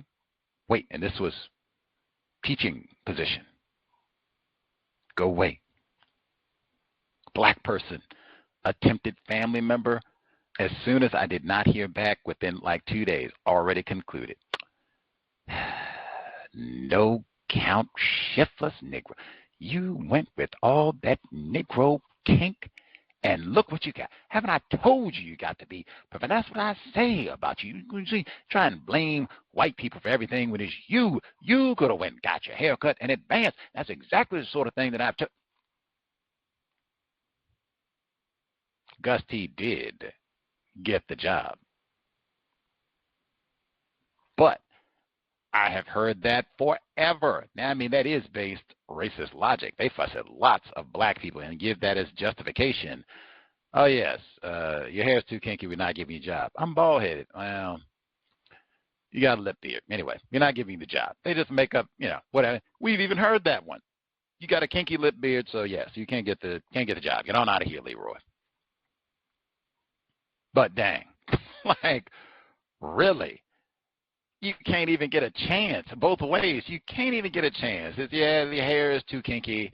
Get on it. It is your fault. That's the other thing, because it's like, I can't really control my hair. I mean, I guess you could say you can cut it, but then I can't really control my hair. I just, I might as well just come to work and you cut my hair. Just tell me how you want it cut. You tell me how you want my facial hair to be, and I'll be. Matter of fact, we read this. The great Bill Russell, former Seattle native, Second Wind, they were going to make that a rule because they had uppity black males privileged. Bill Russell, why isn't he Wilt Chamberlain got the audacity to have hair on their chin. We should make it a law. And they talked about this. They white, powerful NBA officials, this would be 60 years ago, they talked about this. This is in the newspaper. We talked about this with Bill Russell. We're going to make it a law. If you play in the NBA, you got to shave. Niggers running around here with kinky hair on their face. You got to shave. They didn't make it a law. LeBron James has the beard now. They didn't make it a law, but I mean, it's generations of black dudes. You can get into all kinds of trouble. Act like you want to have a kink on anywhere on your skull. Might get fired, lashed, anally raped, and arrested. Like, oh my God, bearded Negroes around here. Osama bin Laden, cousin, what's wrong with you? Black male privilege. And at the construction site, like he was not going to be an attorney, a judge, a neurosurgeon, or it wasn't construction, he was going to drive. My apologies for privilege, Drew Harvey. He was going to drive. They said, too much kink, too much kink. We read that in Brazil. The black man in Brazil, is kinky. the Malekis with the kinky hairs. Ooh, you got to beat. Remember they talked about it, said you got to whip the hair straight. Like, ooh, can't have that kinky nappy. Ooh, oof, the worst thing in the world. They would talk about black males. They weren't talking about females. They would talk about black males in South America. You can't have no kinky head black dude in South America. Like, oh, Taylor, you better shave your head, brother. Any hoodles. Number 605 313 5164. The code 564 943 pound. Press star 61 if you would like to participate. And if we have any Drew Harveys out there, if you are a black dude, you have been fired from a job over kinky hair, beard, whatever it is, dreadlocks, as they said, locks. If you've been refused a job where you think, man, I was qualified and I didn't lie on my resume and I had good references. I was on time for the interview. I answered all the questions. I smelled pretty good. I didn't take crack that day. Like, what? Because I had locks? Really? What? Do we have any Drew Harveys, privileged black dudes, where you or just your kinky hair has been a problem? Maybe you didn't lose a job, or maybe you did, but your Negro male kinky hair on your skull was a problem in the workplace. If we have such a person, let us know. The number 605 313 5164. The code 564 943 pound. Press star 61 if you would like to participate. Number again, 605 313 5164. The code 564 943 pound. Press star 61 if you would like to participate. The email untiljustice@gmail.com. I will add, I am aware that they have programs sometimes at HBCUs, like for the business school and such. They will have explicit policies about hairstyles just like that. If you're a black male, you cannot do cornrows, and it's specifically because they'll say, racist stigmas, people don't think it's professional, and all the rest of it's going to be difficult for you to get, where you want to get and that sort of thing. And I even believe I've heard that sort of thing, maybe not as much currently, about locks as well. Now, I was going to backpedal from that, but again, we did just hear about Drew Harvey, and it was about locks. So, but I have heard this before about specific like academic programs. If you're trying to go business school, law school, that like someone will tell you explicitly, same way that they told Mr. like, you want to stay in this program, you come in tomorrow, you better have a wave cap on, like, or a ball looking like Michael Jordan. You want to stay in this program. Black male privilege. Let's see. Do we have any folks who think Mr. Harvey, he should have just cut his hair? Now, see, the ill thing, just like we talked about the young lady who dialed in, she was talking about the suspected race soldier boss, where they were talking about her getting a raise, which they rejected. And he said, well, how about we meet up after work? We'll have a little tiramisu, we'll talk it over, make sweet, and we'll see about that raise. I said, you do all that. We hop in the back seat, and then I still don't get the raise. Man, you mess around. I've been growing my locks, for whatever. If you've been doing it for spiritual reasons or just whatever, the girls like it. But I've been doing my locks, let's say, for 10 years, and I get on the construction job, and they say, hey, man, Harvey, you gotta let the locks go, man. You can't do that. So then I cut my locks, and then they come back a week later and say, oh, we got to let you go. Man, wait a minute. Whoa. See, race soldiers that do some mess like that. Like, no, it can't just be, that you have to think about all that in advance. Is this going to be difficult? Is this going to work out for the career and all that? And, you know, is it worth it? Am I going to be on this job for the next 5 years? It would be lots of things to consider. But I've seen lots of white people on. We heard from Z's mom. She talked about the white fella. He would come into the job wearing Pop Smoke paraphernalia and jogging pants, chilling. He got fired, thankfully. Not for inappropriate wardrobe, but chilling hard. Then you're going to tell me I come in with a suit on and gaiters, and I got locks or corners. Oh man, you're looking unprofessional. Got cufflinks. Well, yeah, you still a little unprofessional. Man, okay. All right. Let's see. Folks who dialed in, if you have commentary to share. Wow, do we have that many people who got in trouble for hair in the workplace? Let's see. Do we have lots of kinky-haired black males? Let's see. What's going on here? Gus, Victor from New Jersey. Unfortunately, no.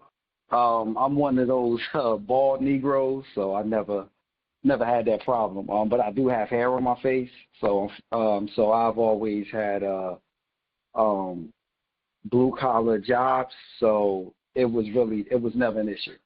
A friend of mine, black male, has locks. He works for the railroad. He never had that job. Never had that issue. Only time he did run into an issue, I think when he went on an interview for the police department that he declined. If I have it correct, I think he would have had to cut his locks, and his locks is extremely long. So he definitely takes pride in his hair. So I don't think that was the reason he declined. He just thought that the police department just wasn't a good look for him. So I would say that. But I know also black male, friend of mine, fire department, if I'm not mistaken, I think he has to keep his hair, facial hair, shaved low. I could be incorrect. You said something about postal workers. That is a federal crime. So if you get rowdy, if your check ain't coming in mail in time, and you think you want to show out and put hands on a postal worker, that's a federal crime, and you'll have postal inspectors visit your house. On my route, you spoke about food and universities. Not to give too much detail, but on my route, I deliver to a university. So I drive straight trucks, tractor trailers of food to this location, and it's a business on this particular university. I can spend the whole day on this particular university with a tractor trailer. So it's about 16 or so dining halls on this one university, and it is a for-profit business. I deliver to the football stadium, and this football team university has been on a winning streak and has won, a championship. So I deliver pallets of food to the stadium, and a pallet of food to the main 4 dining halls, and then they have a dining hall if you are vegetarian or vegan. So this is a for-profit business. As y'all can recall, Gus, you talked about choosing your life over these jobs. Remember, I had a job that I wasn't rightly compensated for, and they would harass me on vacations. They even harassed me when I quit. So that is definitely good to note. You know what I mean? Your off time is your off time. I remember I was in Jamaica, and I was getting emails and calls like I was making a boatload of money to solve their issues. I did work the day before Hurricane Sandy. Again, your health, your safety is important. Same job that I'm talking about, didn't care.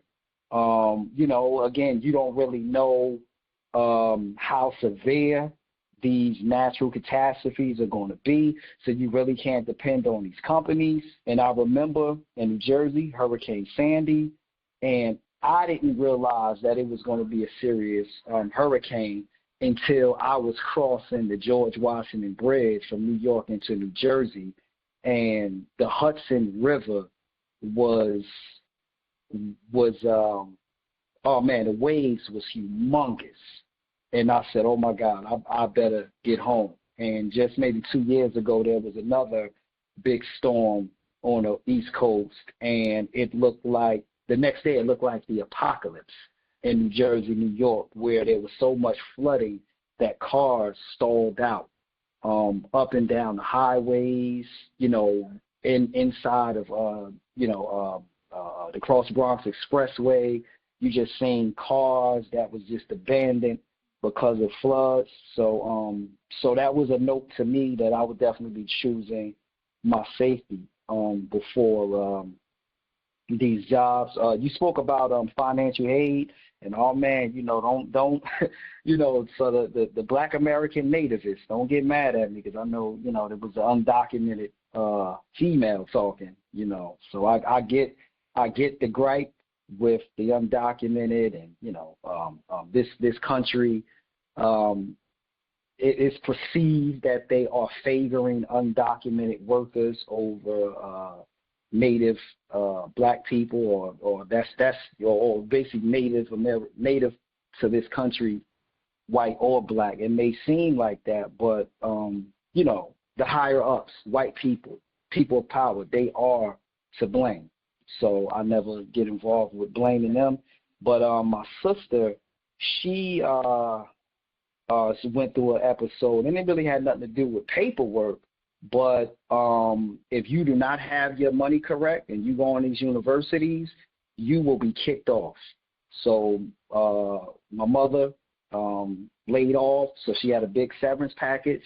So that was included in her yearly salary. So it looked like she made this enormous amount of money that year. So my sister was denied financial aid. I get a call 6 o'clock maybe like 4 o'clock in the morning. So, so it was just basically, hey, victim from New Jersey, if you don't come over here today and sign these financial aid papers and co-sign for your sister's loans, she has to get off the campus.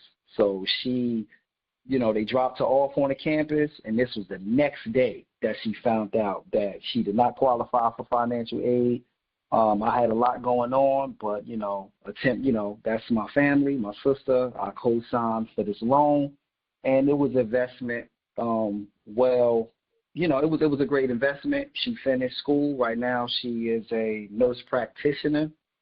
So, and she's paying her loans back on time. So, thank you, sister, for that. You definitely have to look after your health.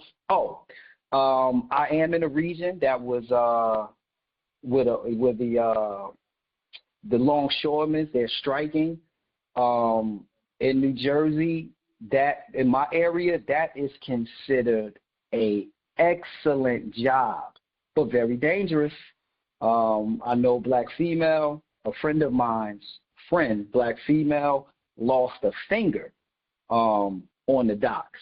There's been a lot of casualties on the docks, but that job in my region, New Jersey, Port Authority of New York, New Jersey, that is an excellent paying job. Most people that work there have homes, have cars, have families. They're living decent lives. That does not mean that they are not worthy of a raise, because these people were still working during the pandemic, and that port, I'm assuming, got tons of money during the pandemic. Also, that particular job,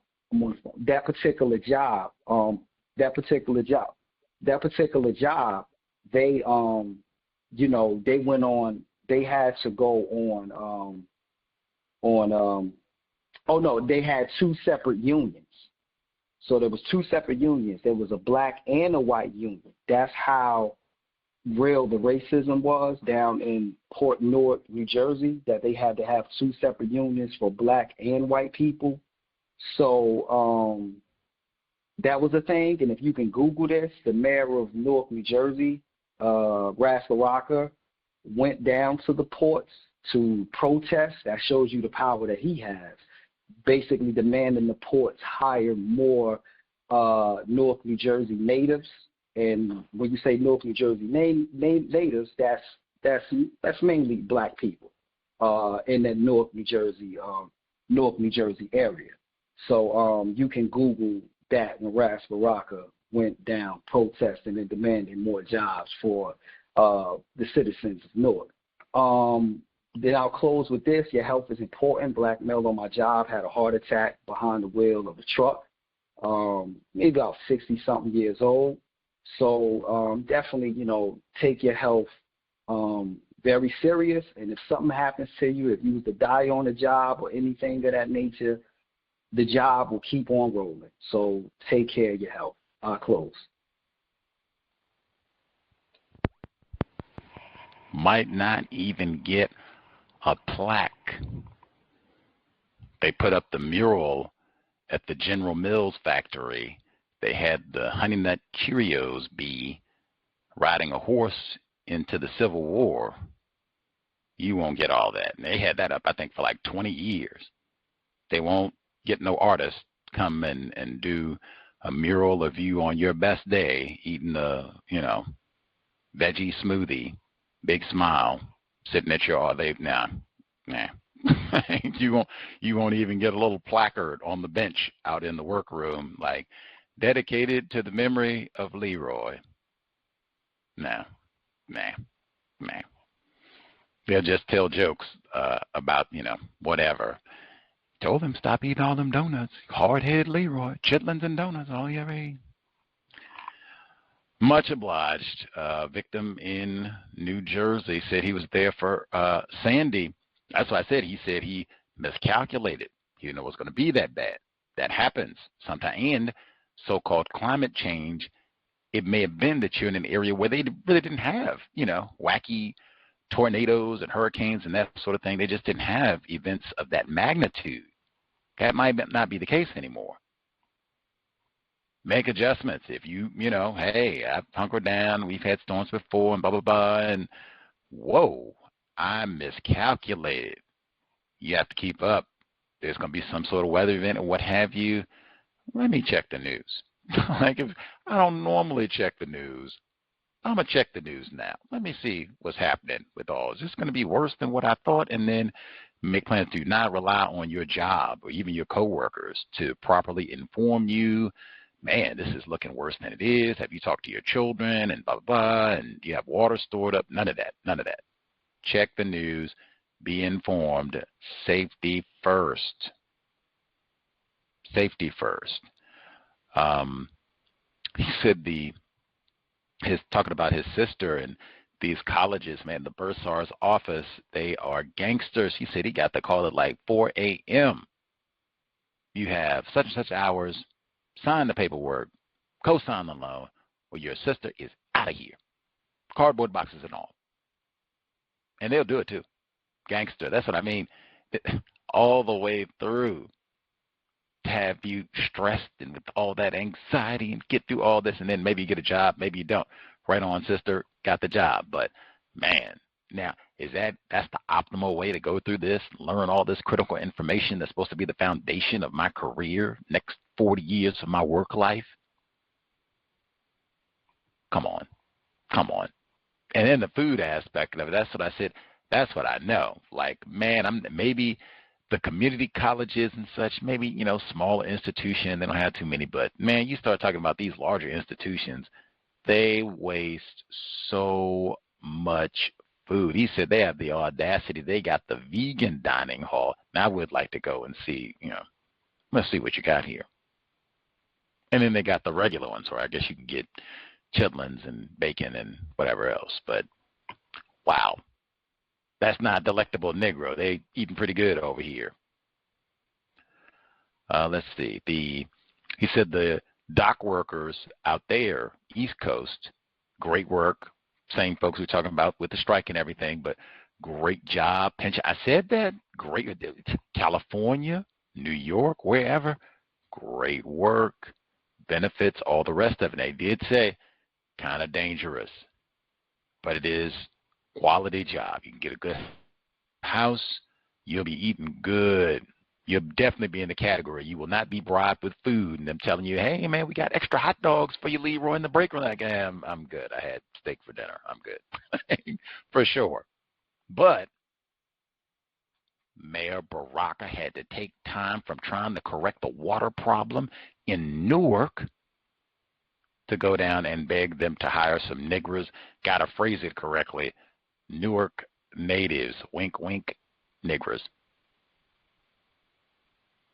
That's what I said, too. They don't give black people that job. Get on out of here, Leroy. Certainly not know a whole lot of get on out of here, Lakeisha. Beat it, get on out of here. Tends to be the case with most of the, jobs that you would actually want to do. Might be a career. You could take care of yourself.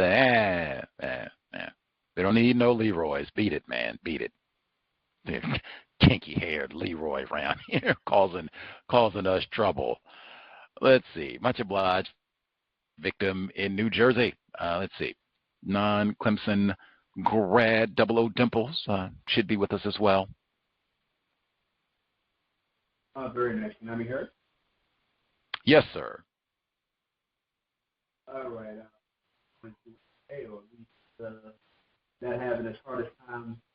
You're a little low. Volume is a little low.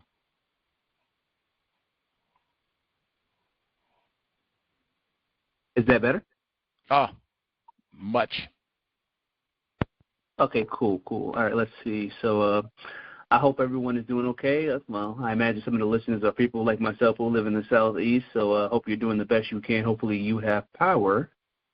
So let's see. I do have a couple of things to say.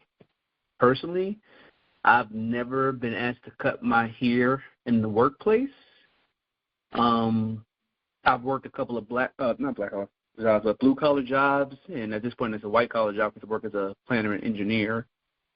And interestingly enough, up until, I would say, before COVID, I just started doing things like getting my hair twisted and braiding it. And so maybe up until that point, I've just never been in a situation to have to get my hair, never been asked to cut my hair or anything like that.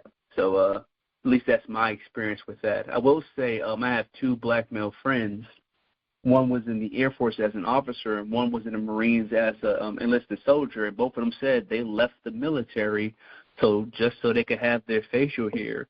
One of the things that reminded me of is one of those studies that, white supremacists used to do back in, I think before the Civil War, where they said, one of the measures of manliness or masculinity was how much hair white males grew on their bodies or their face compared to black males. So going back to your reference to people like Bill Russell having facial hair, they probably took that as him trying to have some kind of level of masculinity compared to a white person. White males have masculinity, therefore they have facial hair. Black males cannot have masculinity, therefore they better not have facial hair. When I was in college, I remember athletes begging for food in the cafeteria. I didn't think much about it at the time, but now in reflection, that kind of makes sense. Back then, it seemed a little annoying. Now, in hindsight, it just seemed like, oh, that's really messed up. As you know, of course, a lot of these schools make a lot of money off these athletes. Speaking of which, obviously, there was a hurricane here in the Southeast, and it tore through 10 states from Florida all the way to Indiana and Ohio. Nevertheless, the Saturday after the hurricane, Clemson decided to still have their homecoming game. What made this particularly interesting was that they managed to divert resources for restoration of power to their campus to make sure that they were able to have that game. They did get a little bit of bad PR in the newspapers, but no reason to believe that, they suffered any harm or reputation loss just because they still decided to have that game. And from the perspective of one of my friends out here, black male, he summed it up this way. Well, shoot, a lot of people who live outside the Southeast who were not affected by the hurricane pay a lot of good money and do not care that the power is out. They pay for the game, play the game. And maybe Clemson was of the same mindset. Next thing, as I speak to you right now, my power is actually still out. It's been out since Friday morning. The estimation for power restoration where I here in South Carolina was Friday, or basically the end of the evening today, and it was moved to Sunday, so 2 days from now. So by Sunday it would be 10 days without power. And it's easy to sit here and complain about the power not being on, but this was a catastrophic hurricane that hit the region. I'm not sure about anyone else, but I've never heard of a hurricane coming up the Gulf Coast to hit the inland before. That's new to me, at least me personally. Usually when hurricanes hit, they usually run up the Atlantic coast. They don't usually sneak up the Gulf Coast and they come inland like that. That was new. Let's see. While out for a Saturday run after the hurricane, I was with another black male. People trying to get some normalcy about their lives. We ran through the downtown area, and somehow the cops still found time to harass a black homeless man. Also, I think you commented on whether or not people had warning about the hurricane. Me and my wife were sitting here Thursday night before the hurricane talking about stuff, but I will say that we did not take it seriously. Obviously we've had weather phenomenon, hit the area, mild rains and stuff. And power has gone out before, and power has not been out more than about maybe a day or two. But, in our experience, because we've only been out here for about 9-10 years, but power has gone out for longer times, but usually when it happened, it was usually ice storms.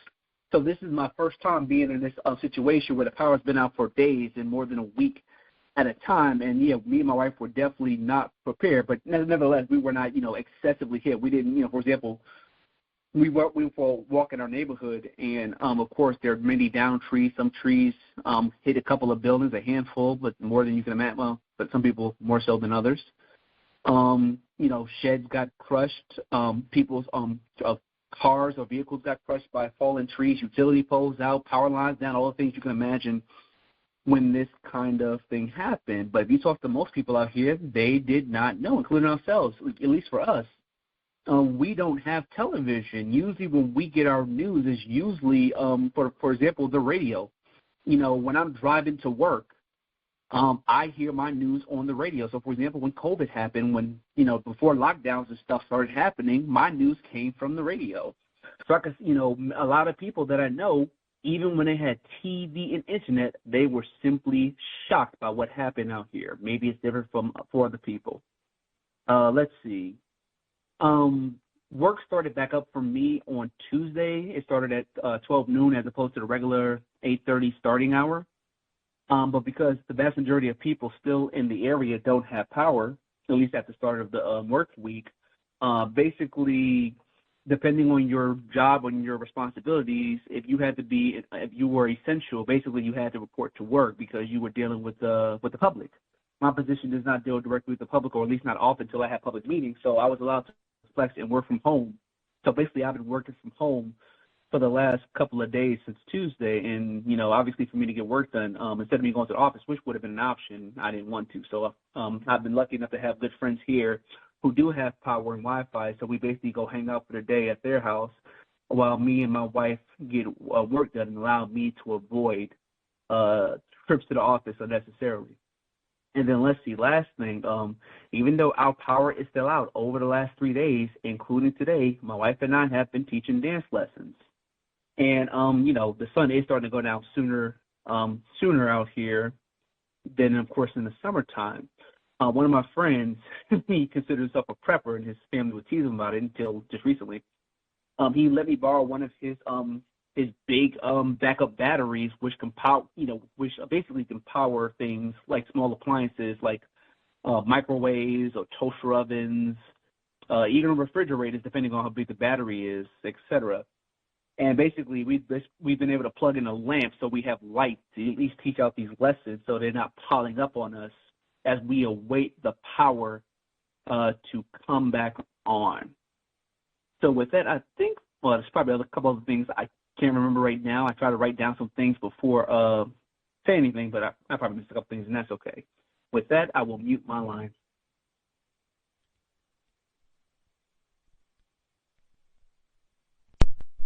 Wow, that's much obliged for the update. Non-Clemson dad, Double O Dimples, Mama C. Wow, wow, wow. Thoughts, prayers. Hope everybody's safe and taking great care of themselves. All that good stuff. Wow, that's man, that is a lot. The storm did impact lots of different states, so wow, that's a lot. Glad everybody's safe. Got the generator, little one. Everybody's hanging tough. I guess the other thing to add with those storms too, it could end up being, as he said, like we thought the power was going to be back on, and date keeps getting pushed back, and just trying to make the best of the situation.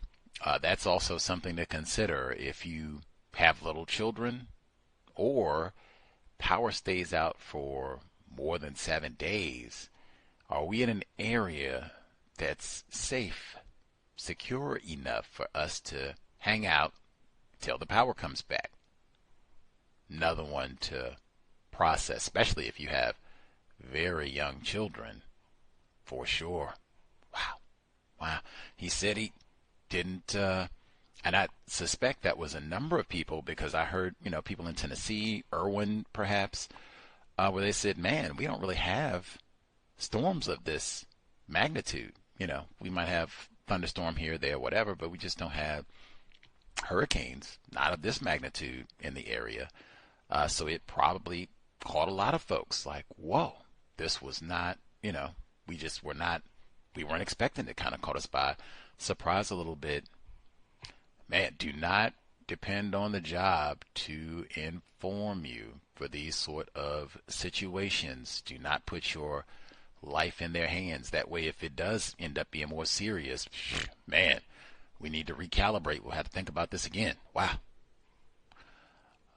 He said with the game, he said, non-Clemson dad, grad.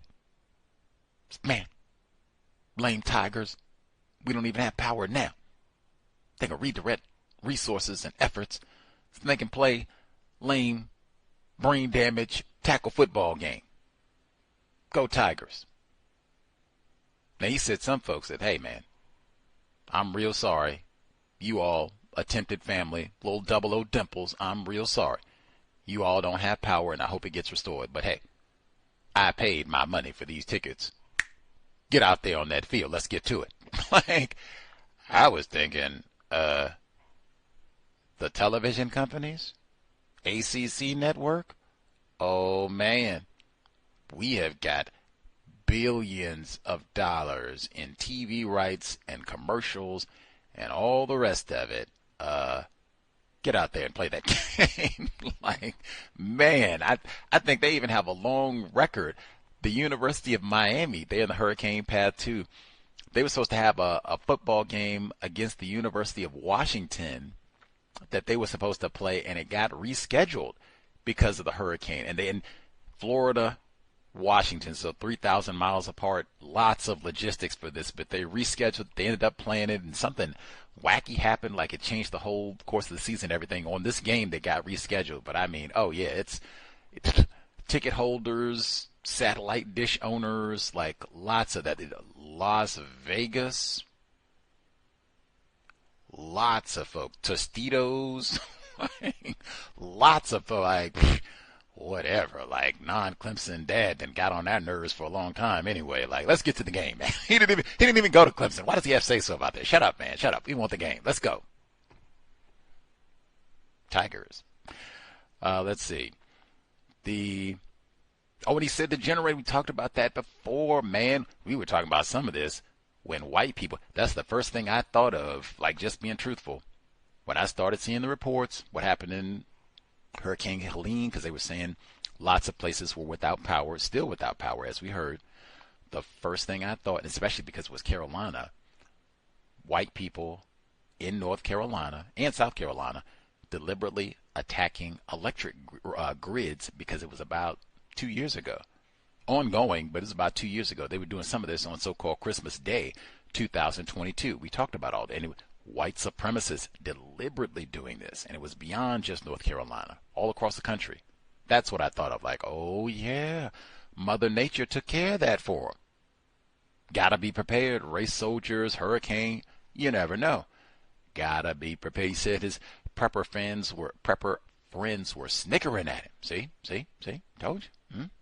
Laughed at us about having all that tuna fish, water, meals ready to eat, and all the rest of it. See, who's laughing now? There's so much white supremacy racism with the history of all that prepping. Wolf. Some of that's in the book we just read, or AR-15, Cameron McWhirter, but he talks about that. All of that. So much of that is white supremacy, racism, and white genetic annihilation. That's it.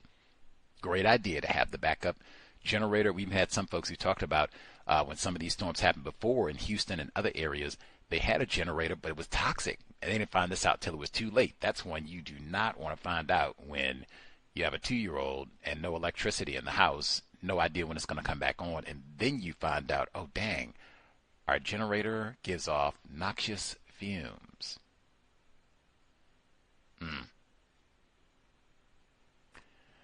Any hoodles. Much obliged for sharing, I guess, safety. It would be maximum with regards to safety, and hopefully the power will be restored ASAP, we'll say.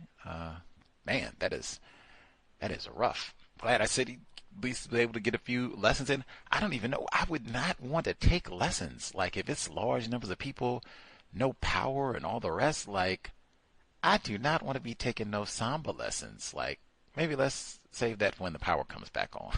Like, we got trees are in the street, man. Like, we seem like we got bigger fish to fry, as they say, if we even got electricity to fry anything. But I guess to take your mind off things for a little bit, you can go and get dance. The music will be back on at some point. So right on. They made a few dollars in the midst of all this. Right on for being smart entrepreneurs. Let's see. The number again, 605-313-5164. The code 564943 pound. Press star 61 if you would like to participate.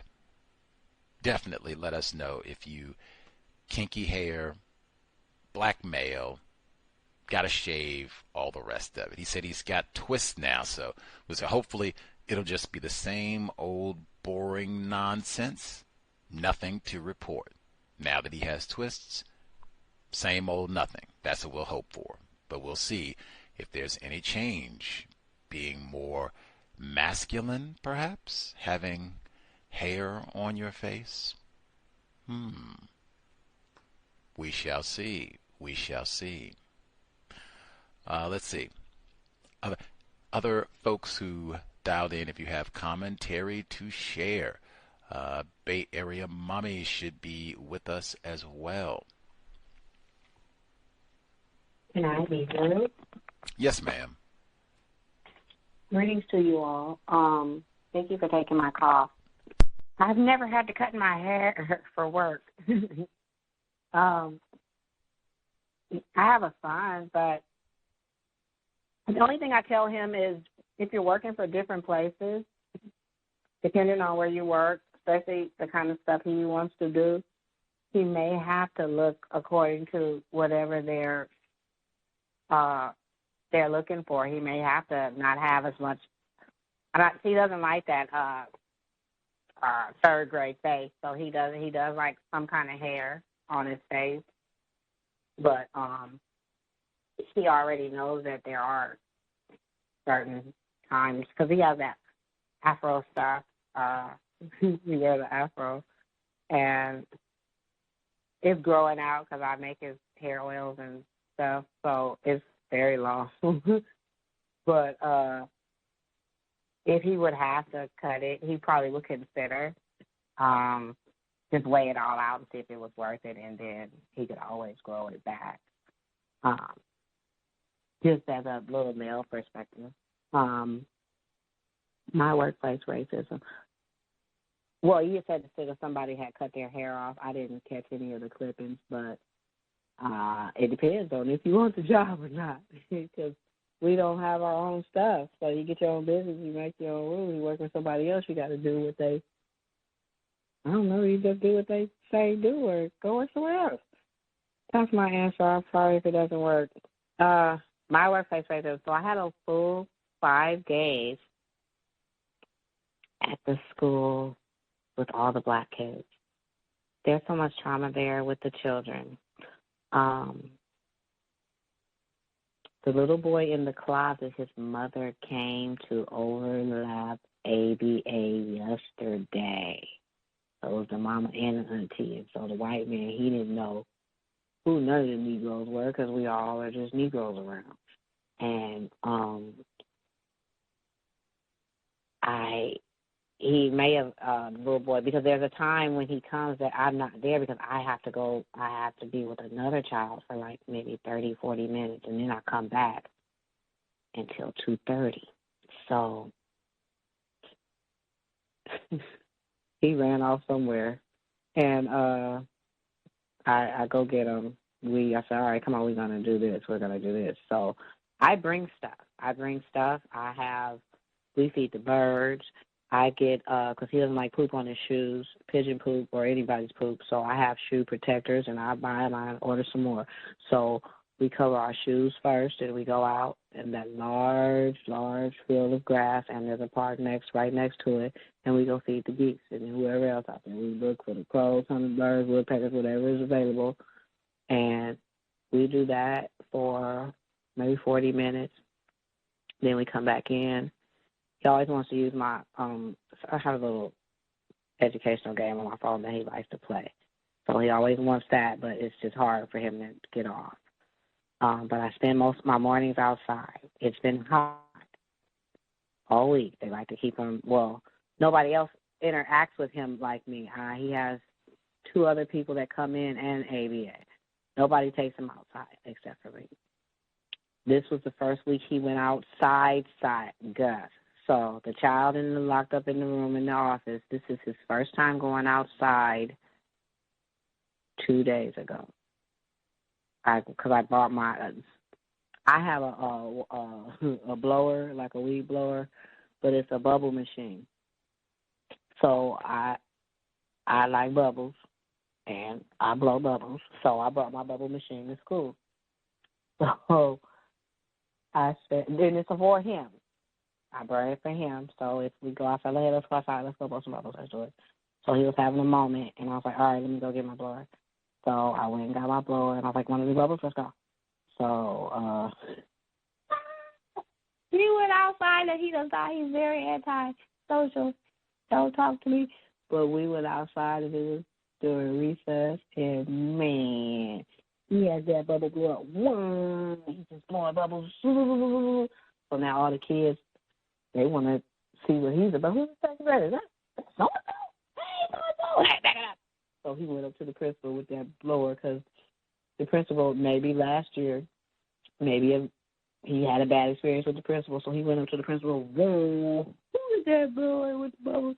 So the principal was like, hey, nice blower, get it out of my face. So I'm like, everybody doesn't want it in their face. So he tries to listen. So we all over the place with this bubble machine. So he's having a blast with the machine. And the ABA person was there, but we were outside. We got stuff to do. So he had a ball. This is his first time going to recess with the children. first time going outside, not turning around and walking back inside. So then we were there for maybe first grade, second grade, or maybe first grade, kindergarten, or something. Man, it was, hey, my turn. They tried to take him, but he's running to the whole school chasing with these bro. He liked that. He liked that. So he's like, all right, come on, kids.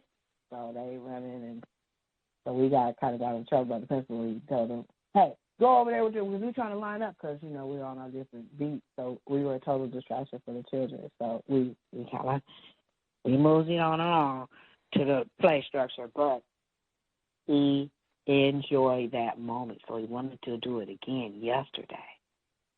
But it's my stuff. So we got to do it on my beat. So the behavioralist, the BCBA, she came yesterday. So he was having a moment with whoever he was with. So he's going to go feed the birds. And we can go feed the birds, but there's a procedure to feeding the birds with us. So I saw maybe the BCBA, the whoever, maybe he's a BT or RBT, whoever the gentleman is doing ABA, and the girl that said my energy, or whatever about my energy, she was out there. So I think the girl with my energy got mad because she's like, well, can we use your blower, your bubble machine, or what? So the BCBA said, no, you can't. So I was like, oh, I'll see you later. So, because I don't know who you talk to for one, and for two, no. So it was a no, and I went on about my way. I put it in the after-school program office just if I needed it for another time, and I haven't used it since. But we were going to use it. It just went left, and it's just how you do it dealing with the behavior.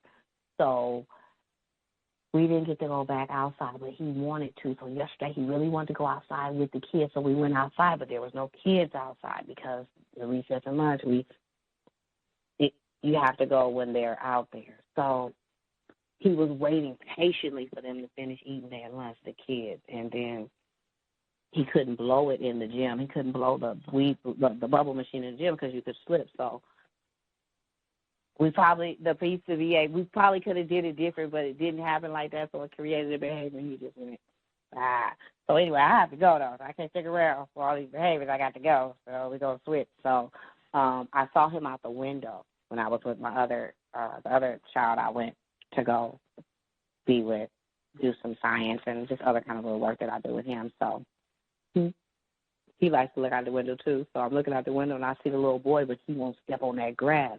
And I said, he's not going to step on that grass without the shoe protectors. So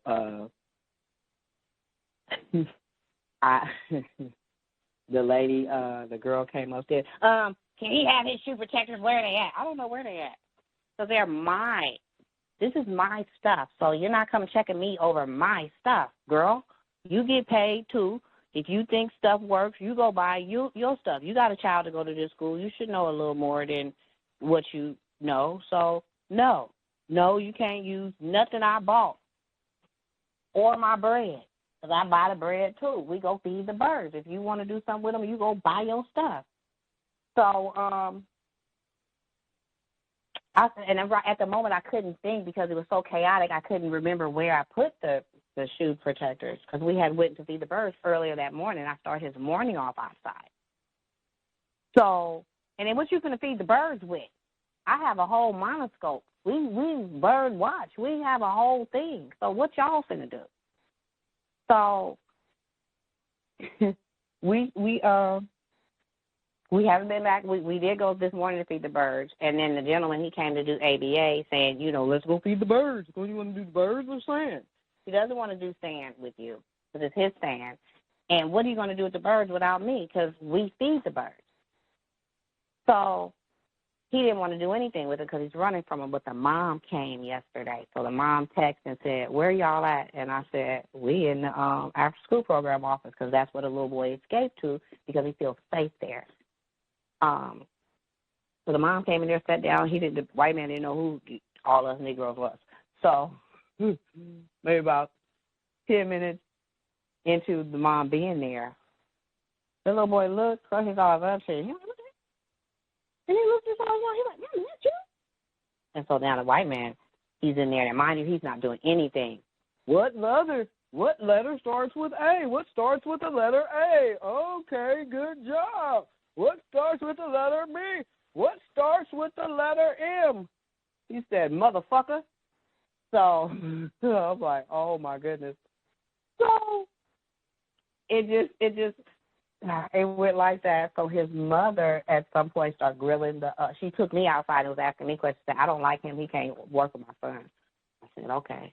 And she's like, he's not doing nothing. He's just standing there. He's letting him stand up on different things, not saying anything. And so they just start grilling him, asking him, well, what do you do? Well, do you follow the instruction of me? Or do you do this? Do you ask the teachers? Well, no. Well, what does he like? Well, I know he likes the alphabet, and I know he likes sea animals. I've only been here 2 weeks. But that is totally not true. He has not been there 2 weeks. He's been there like a month.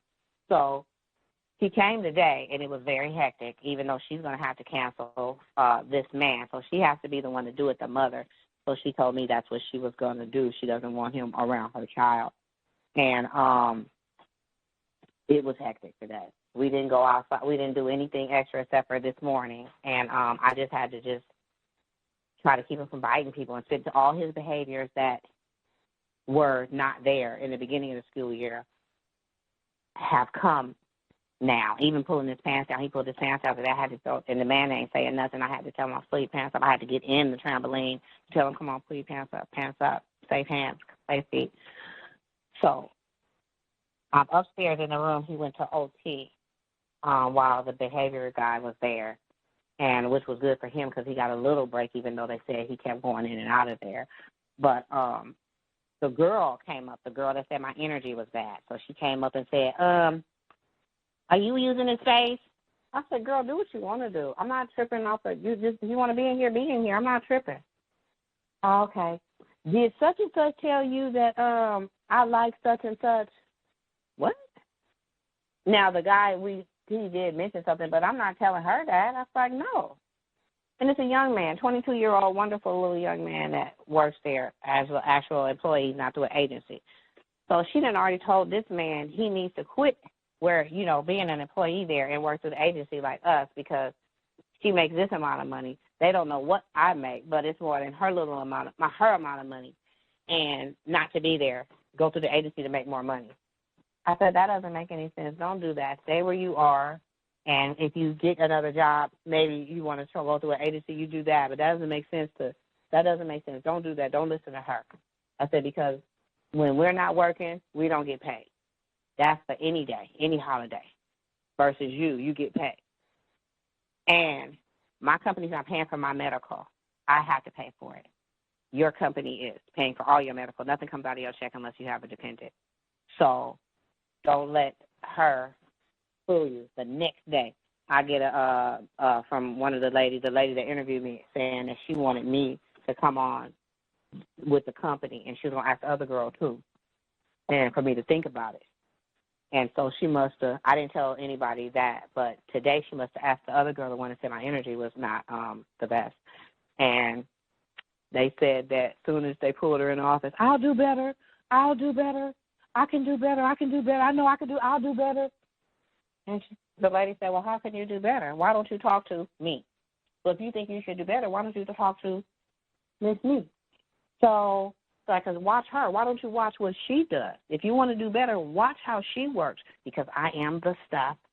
So she was telling me, she said, well, I'm going to ask her. I think I'm going to talk to her. But she never did. She came and talked to me about all that foolishness that I just told you about who liking who and chicken and just foolishness. It's so third grade.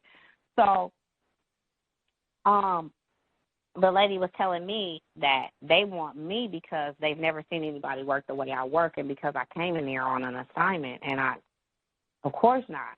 So I come in and I do my stuff, and I can work with any kid, and that's what I do. Like if somebody's absent or one of the kids are absent, I'm in general ed with these kids. So, and I'm dealing with behavior, and I need the work done. So the goal for me was to teach the other paraeducators how to be paraeducators. What do you do?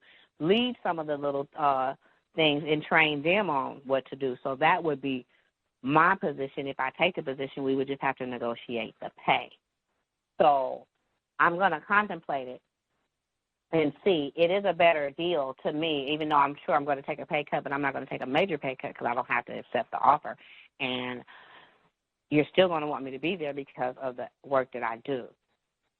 And I might not get an offer back next year, but I'll figure it out. So I'm going to mute my line. Thank you for taking my call. And that's all. Love it. Job offer. Hopefully you can negotiate a really robust increase in salary and some vacation time. Is the young lady who said, your energy is foul, is that the same young lady that for a while you all at least were, tolerable, where you would give her a lift and she kind of wanted to hang out, come inside? Is that the same young lady, or is that a different employee? Same young lady. Oh, okay. Just making sure my brain is halfway functioning. Much obliged.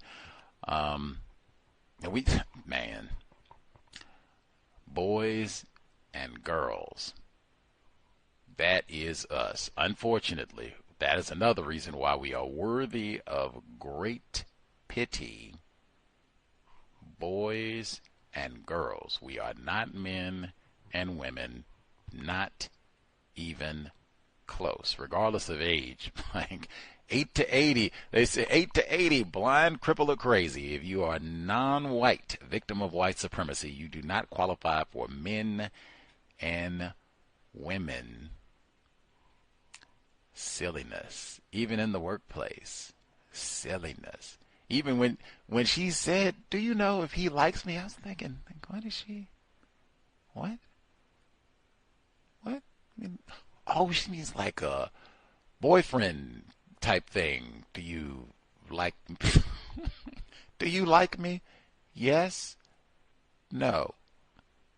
Like, woof, man. In the system of white supremacy racism, and certainly post-Diddy, Bill Cosby, that is not a conversation you should have in the workplace. Does he, she like me? I mean, that is not a conversation for the workplace at all, under any circumstances. That asking for trouble in a billion different, regardless of what the answer is. She did the smart thing. He had talked about this, but I don't know nothing about that. Just here to teach. Just here to educate. I don't know nothing about that. Brilliant. And then it's like, I don't know. I think he might have said, really? What did he say? Come on. Are we in third grade? Are we in third grade? We're supposed to be teaching middle schoolers. Are we in third grade? Come on. We're not in the workplace. These are not your homies. These are not, said that before. These are not your homies. Now, I don't know if that's on the, Generation Z thing they were talking about before. Man, that's one I would not pick up. Now, if you were of the mindset that work is life, and this is my everything and my total identity as a human being on this planet dominated by white supremacy, well, that's one to pick up from the young people. You don't pick up everything. If the young people say, hey, dating colleagues is cool, fun, we got similar interests, I'm going to pass on that one. Young folk, they got that one wrong. Maybe once they get a little age, you come back and check in and see if they still think that way. That is a big no-no. All kinds of ways. Enormous no. Certainly have some discretion. But does he like me? What you think? Did he? Let's see. The personal device, she says the young fella loves using her phone. He's got the educational device on the phone that he loves using. I think a listener gave this recommendation before. I think I'm borrowing it. I personally would not recommend letting children, especially children, use your device, personal device. If it's a laptop or a phone, just, man, it can take 30 seconds. They go to this or go to that, and for lots of reasons, they end up going to a different site or what have you. Even if I had to hover over them every, millisecond, what you doing? What? Like, no, I would you need to be on your own device. You cannot use my phone, laptop, none of that, because I think we had talked about that before. She's, metaphor, bending over backwards, doing everything to look out for the little folks. But yeah, I would not encourage or recommend letting children use your personal device. She said the little dude about saying your energy, something about your energy. I don't even know what that means, especially because I was like, isn't this the one who, maybe it's your energy is that you didn't want to hang out with me. You didn't want to let me in your residence to come and kick it for, I don't know, the weekend. We could have went to the beach and talked about, who's cute at work. See, that's what I mean about your energy. Man, minimize conflict. Again, we're not friends. We're not homies. You don't need to curse anybody out over all this, but it would be as little as possible. Just answer the question. Key, are you using the room? No, ma'am. Oh, okay. She said coming in, even when she comes, did you hear that he said he liked me? I don't know anything about that. Quick, concise, no unnecessary words. We're not arguing anything. I still speak, but, my energy is bad. Well, I'm going to minimize my energy around you so that we can just be constructive and not have conflict. Now, the other young fella, I guess the one that he liked or she likes, or maybe he likes her, or none of the above, who knows, the young fella that's there, and she's, I guess, telling him, you should switch up the way that you're doing this. You should, rearrange how you are employed at this school. And she went to give him correct information, like, no, that doesn't make any sense at all, and you already got benefits and vacation and all the rest of it. She's not even, giving you accurate information. That's why it's so difficult in the workplace. And again, United Independent. She might call herself being, a friend, and I'm looking out for you, and I'm not even giving out correct information. I'm messing up everything for you, like, especially if you get paid for holidays and such, and we don't, and she's trying to tell you to come and do it our way. Yikes. Yikes. No, you don't like her at all. You have to be like, woo, you are doing it way wrong. Like, just be quiet. Focus on yourself. Be quiet. Man. And even that forward, see, on a workplace, now you have to go through and verify. Now, what did I get? Did I get correct information? Did I get some misinformation? You got to go and double, triple check what you get. Might have got some good ones. She comes by and telling, like, no, man, you're doing it right. You're 22. Lord, my child is older than you. You're doing it right. Just shush. Don't listen to her. Minimize contact. That's what I do. Minimize contact. Shush. You get paid for your holidays. Just keep doing what you're doing. Be quiet. And don't be doing no sexual activity with the folks here. Just be quiet. Keep working. Doing a good job. The monoscope, she takes the young fella out. One, she brought the bubble blower. It took me a moment because I am not a child to remember. Oh man, I've hung out with the children. They've got the bubble blowers, especially when we can do the big ones. Like, those are pretty cool. Like that. In fact, that's what it should be, as opposed to staff coming in and they've had some sort of hormone therapy and they're wearing a mask to cover up their 5 o'clock shadow and all the rest of it. A bubble blower. It's California, so they still got, warm weather, sunshine, even though it's October. A bubble blower. I would lose my mind. Like, he doesn't even want to go outside and socialize any other time. He's first one outside. Oh my goodness, the bubble blower. That's what it's supposed to be. Like, ways that they could even incorporate that into the lesson plan, some Warriors behavioral plan or all kinds of things. Like, that sort of innovative ideas and looking to make school fun and get them engaged so they're not just sitting in the solitary confinement room all day long, weeks on end, and call it his office. She got the bubble blower. And they got the shoe covers and the monoscope. I hadn't even seen like a monoscope. Like, what? What? Then I had read that, oh, that's right. They're in California. Like, man, they could be going, they could get the monoscope and go to the Bay. Like, man, we can see San Francisco. Like, look at that. You see Coit Tower from here. Look at the bird. Oh, man. Like, that's educating. That's what they're supposed to be doing, not just coming in and you can't even remember how old I am. Got me wearing a tab saying I'm 6. 7, man. 7. She got the monoscope and the I can see why black mother be like, man, they don't care about my child at all. They're not engaged, nothing. I totally get it. Totally. The bravo to the black mother for stepping in and I guess getting her child away from that educator who wasn't really concerned that much about her child. And I guess no structure, no nothing, letting them stand on his head and stand on the furniture and all the rest of it. Yeah, I guess that's how you end up with all these students who get to 12th grade and they can't read or do anything else. Bravo to her, but see, she came to the school. See, you would have to be engaged. I'm going to take time off work or make time to get up here so I can observe all of this. And this is not acceptable. This is not even, helpful to my child. You'd have to be engaged to see all of that. And again, so this is the best we're going to do. 2025, this is the best we're going to do. Produce offspring and, hope, flip of a coin that we get an educator who, looks out for our child instead of the one who's, hope my 5 o'clock shadow isn't showing through me. Check my mask here.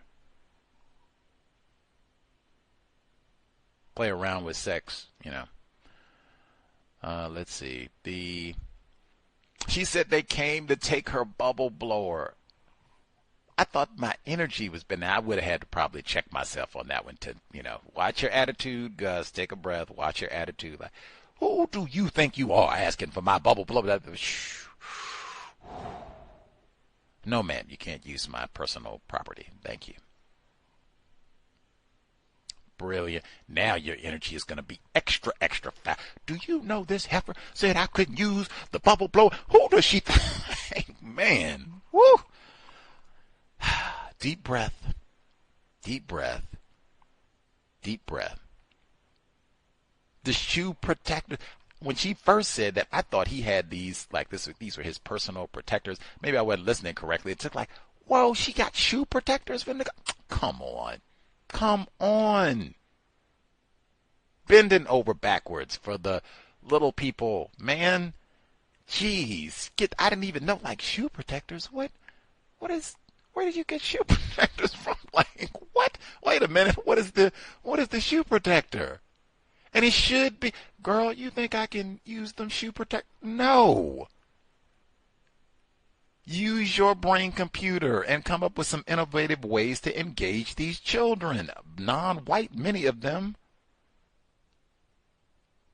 Now you got, she is the foulest ever. She won't let us use nothing. The shoe protectors, bubble blower, nothing.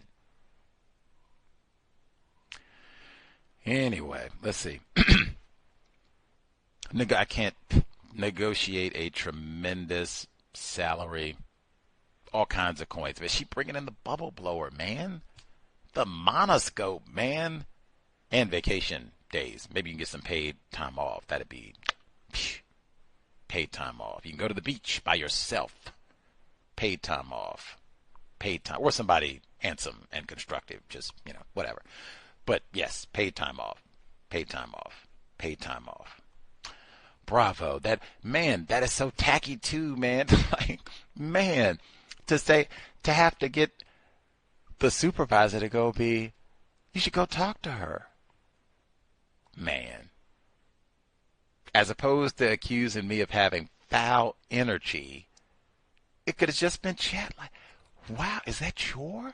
I would have never even thought of that. Wow. And that got him, because he normally doesn't even, and now he was the first. Did you see? Wow, That is amazing. From Bubbles? Jeez. I wonder, and then the monoscope, y'all go out and do bird watching. Really? What? As opposed to, your energy is anti-blackness, dare I say. We'll chalk some of it up to immaturity and still learning. Give her a little time. Maybe this will be a learning moment for her, teachable moment, and she'll come back more constructive and more dedicated to these non-white children, victims. We'll hope for the best. And vacation day, paid vacation days. Let's see. Much obliged, Bay Area Mom. Let's see. Email number 1. Make sure we didn't miss any other folks who dialed in. Email number 1. Okay. Greetings, Gus. Interesting that you mentioned the long-distance, time-wasting team bonding catch-up last week, because Shelley has, in fact, arranged said event for later this month. 272 miles, 169 kilometers away. Are you out of your flipping mind? That's, oh my God. That's like flight time, really. I know it now. I know some people, it kind of depends. You know, some people like driving, some people don't. White people don't allow everybody to drive, you know, substance abuse issues or whatever. But either way, I do know people, their drive limit for road trips is set at 3 hours. That's approximately 180 miles. We'll round up and call it 200. Anything over 200, that is a flight. Anything, I mean, once we're over 240 miles, you're talking like 5 hours in the car. Unless, I mean, woof, are you going to be able to go 80, 90 miles an hour? Are you on the Autobahn? Like, you're probably going to be in the car. I mean, once it's over 4 hours, you're probably going to have to stop to go to the bathroom or whatever else. I mean, traffic, you're probably going to be in the car for 5 hours one way. Unless I, didn't read this correctly, but that's what it says, 272. So I'm going to assume that's one way. Even if it's not, oh my God. I'm offended, really. I'm trying to think. So I'm going to someone who's a parent. Let's non-Clemson dad. I'm going to him, and I'm realistically, with a straight face, going to say, look here, sir. Twist that hair up. Put on your brightest pretend Clemson threads, and we're going to drive down to Atlanta for a shindig. Work cat, like, what? What? I'm supposed to, what? That is crazy. Like, all kinds of crazy. Like, I would be like halfway offended. Like, are you out of your mind? We're supposed to get on a plane to go do some sort of trust exercise or whatever. And then this would be one of those too. Now, see, they're trying to be slick and get us. We could share rooms to defer. Nap.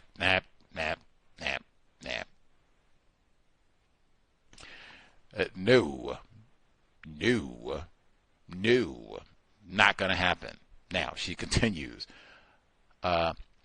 So this distance, 272 miles, 169 kilometers, is 3 hours, 40 minutes by car. And that's like trucking, no stops. You got to be rolling.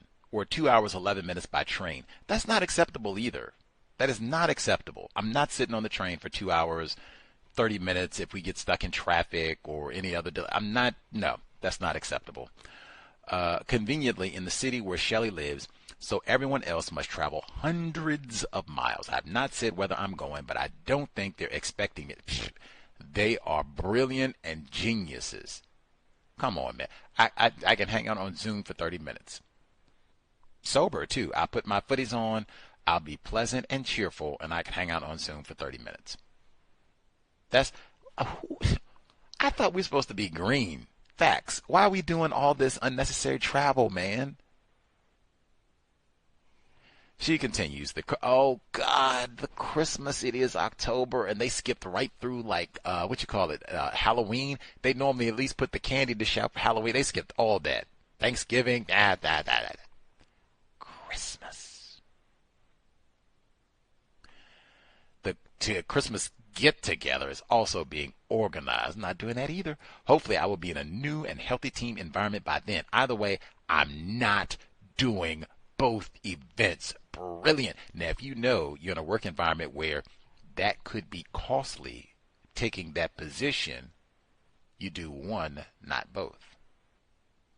I'm not doing the 200 miles. I'm not doing 200 miles. Now, if the Christmas is also 200 miles, I'm not doing that either. And I would make something a serious think of that. Like, are you serious?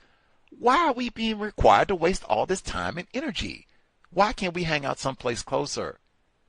These would be like, if you want me to hang out, make it someplace closer. I just do not have time and energy. That is an unreasonable request. I'm a parent, I have family commitments. That is not reasonable, even if they're going to pay me for the transit time.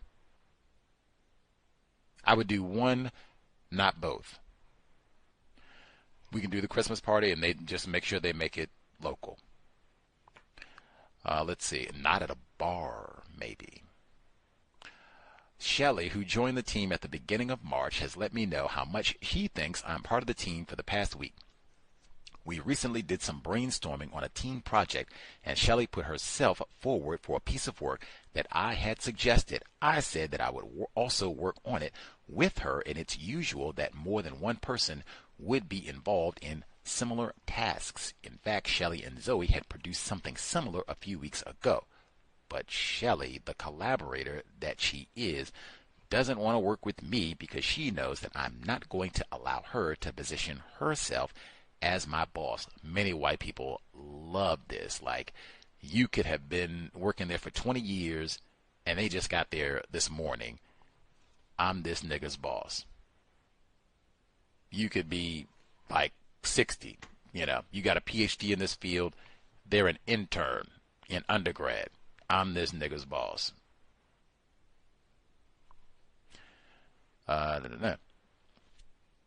Last Thursday, I put some time in our diaries to go over the work.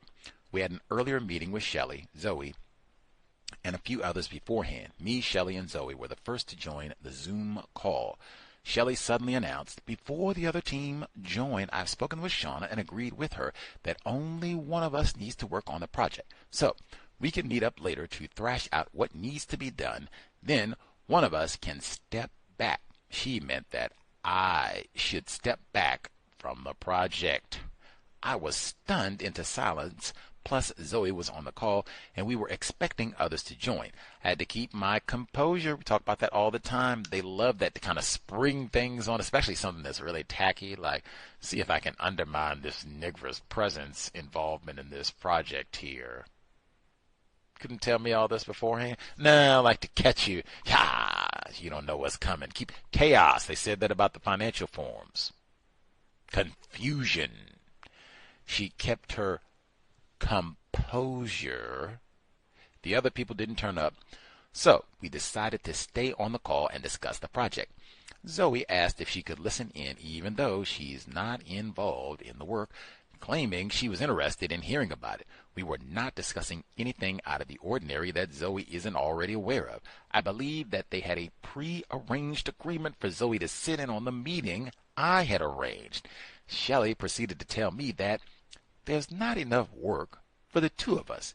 It really only needs to be one person, and reiterated that she was happy to step back, but didn't. All while Zoe observed I obviously didn't step out of the project and wasn't about to tell her that she should. Instead, I told her it was fine for us to both work on it. I asked her what Shauna had said when she spoke to her. She said she hadn't spoken with Shauna, even though at the start of the meeting, Shelley told me she had agreed with Shauna that the work only needs one person to do it. It ended with me telling Shelley to make a start and include me. In other words, I have zero intention of stepping back or allowing her and Zoe to racially terrorize me. Shelley made a start on the document, but didn't send it to me. She planned to do that. That was Friday, and she wouldn't be in the office until Tuesday, as she doesn't work on Mondays. So I messaged her in the team chat asking her to forward the link, which she did.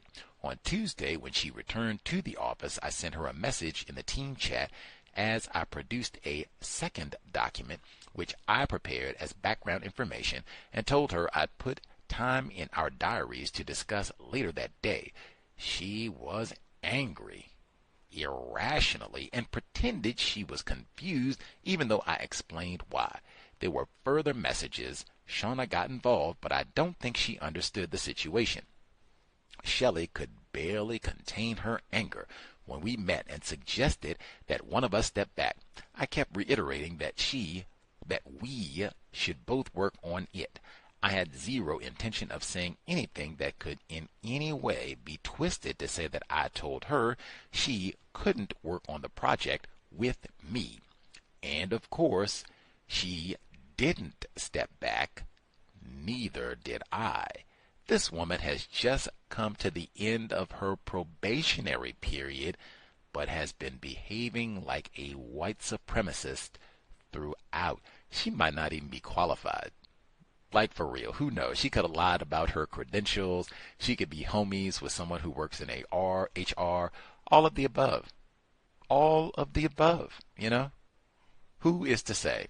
Like, it's so, but regardless of any of that, hey, I'm white. Boss. You are supposed to already know. You are supposed to be bowing to me like reflexively. We've done all this domination all over the world for centuries. You're supposed to know your place. Oh, one of us. Yes, I will graciously bow out and allow you to take the full lead on the project and shamelessly offer myself if my assistance is needed. Thank you. And see, that's what and I'll give you a back massage in the meantime. Yes. And she didn't do that. And she said she chose her words carefully. So it's no. I didn't say you should step out. We were both assigned to work on the project together. Let's work on the project together. What's the issue? Uppity nigger. See, she was ready to wolf out on you. See? She says, and she's on probation. Now imagine that. Black person on probation, and they still get to come back and even co-lead a project. You'd be untrustworthy for the rest of your career. I had my weekly catch-up meeting with Shauna the following day. I was careful what I said, but I did tell her that Shelley had told me that she agreed with Shauna that I shouldn't work on the project. I asked if that was the case because I needed to know what I should be working on. Shauna said she didn't tell Shelley that and confirmed she wanted me to continue working on the project, as Shelley basically doesn't know what the hell she's talking about. Woo! I don't have to be competent. I'm white. I don't have to be competent. I'm white. Boss.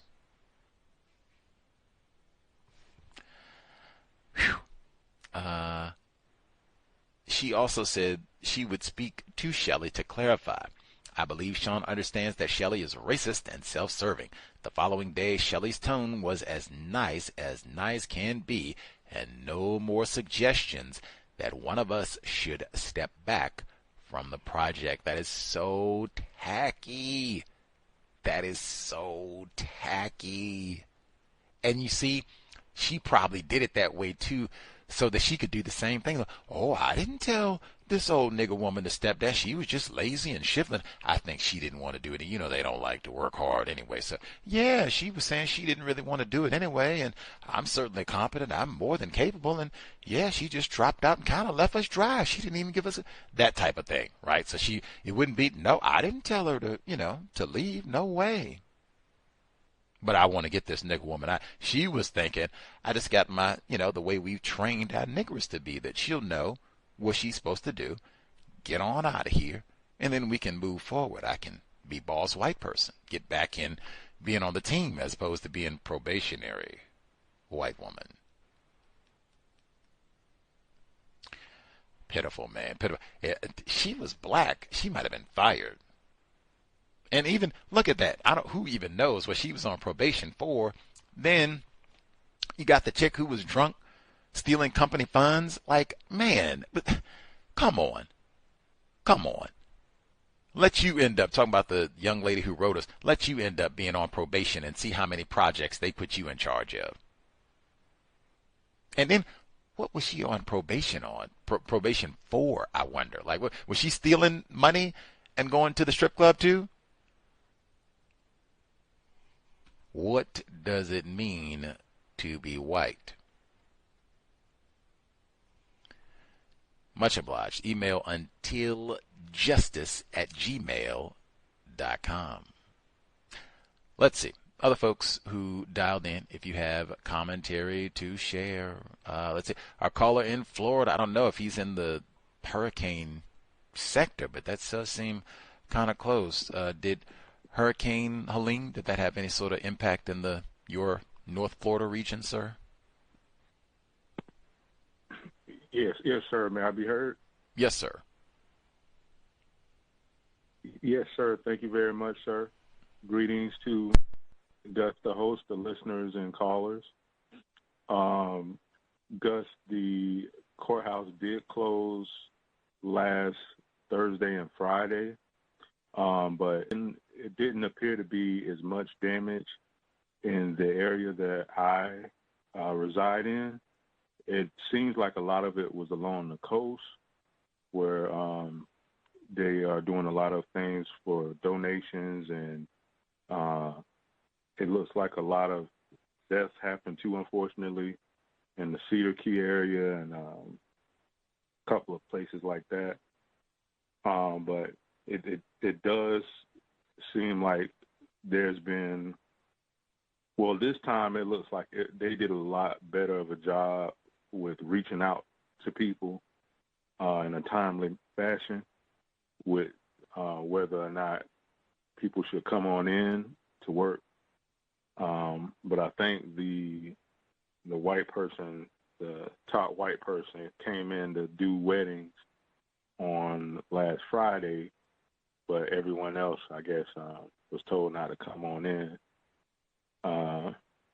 But I do think that along the coast, I think that was where most of the damage took place.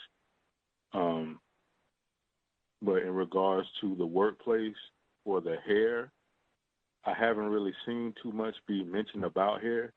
I think the dress code seems to come up a lot more often. Like recently, in the other building where my mom works at, a white woman in a top tier position, of course, sent out an email about logos, right? Like logos on T-shirts on a Friday where people can so-called wear casual clothing. And I guess she was saying that it can only be like team logos, the Gators or whatever, or Florida State, Miami. But see, once again, my mom thinks that it was caused by racism, I'm thinking. Yeah, that's what she mentioned, that one black person had on a T-shirt that said FAMU Mom. So, FAM is orange and green. So, I don't know, I think she said it had like an afro on the T-shirt. So, another black female staff member wore a shirt that had a black person's face on it or something like that. And I think, in some kind of abstract racist way, they like to do this, where when a black person is wearing something or does something, they like to send out these emails or whatever. But when the white people wear their Southern pride, or they wear shirts like that, or army fatigue, or I seen. Well, it wasn't a staff member, but in this area, they tend to kind of wear like those like I know you mentioned Trump. They sometimes some customers come in with a Trump T-shirt, or like it'll be a skeleton, like a skull with a Confederate flag T-shirt behind it and a rifle, and it's a white woman wearing a shirt like that. But in regards to the staff, that did go out. An email went out, but that was in the other courthouse building, a couple of blocks up the street. And she said the email also mentioned that that you'll be sent home if you get a warning on it or something like that. So we concluded that this person was practicing racism. My next report is, once again, there's been the gossip going on and the comments from the racist white clique member, I'll just call her a clique member, where one white woman and another white woman is talking about how the black male that she is in a sexual relationship with is incarcerated, right? And, this other white woman is looking at an image of this black male and saying how he needs to shave his eyebrows or something like that. Like he needs to cut his eyebrows because, I don't know, he looks like the son of Satan, right?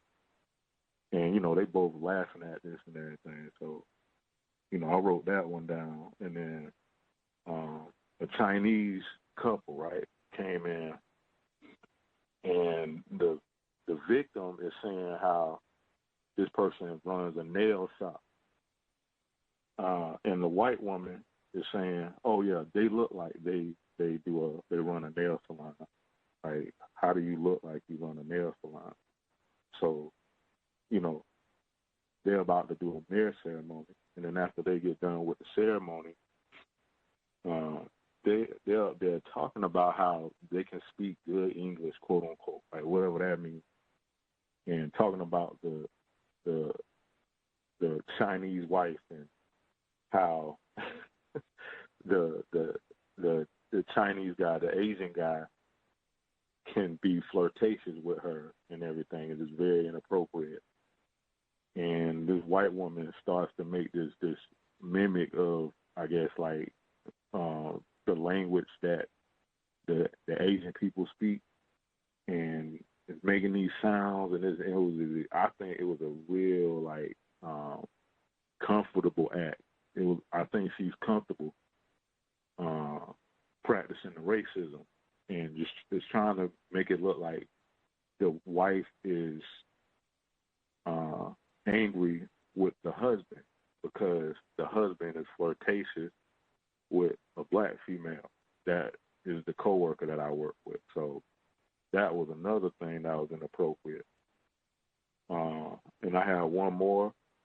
There was 2 victims of racism, 2 black people. They were applying for a marriage license. So I got asked about these racial classifications again. And of course, the white woman, that same white woman is extremely nosy, and she'll, be looking over the computer monitor. And I just say, oh, are you talking about the racial classifications right here? And, yes, sir. I just want to know, why does it say, it says Afro? It says Afro-American. And this one on top of it says African-American. Like, I just don't know what I'm going to choose. And I say, well, the choice is yours. And I'm not sure how they got there. I think they tend to update them every now and then. I just said something of that nature. And she just says, well, I'm just gonna select black right here.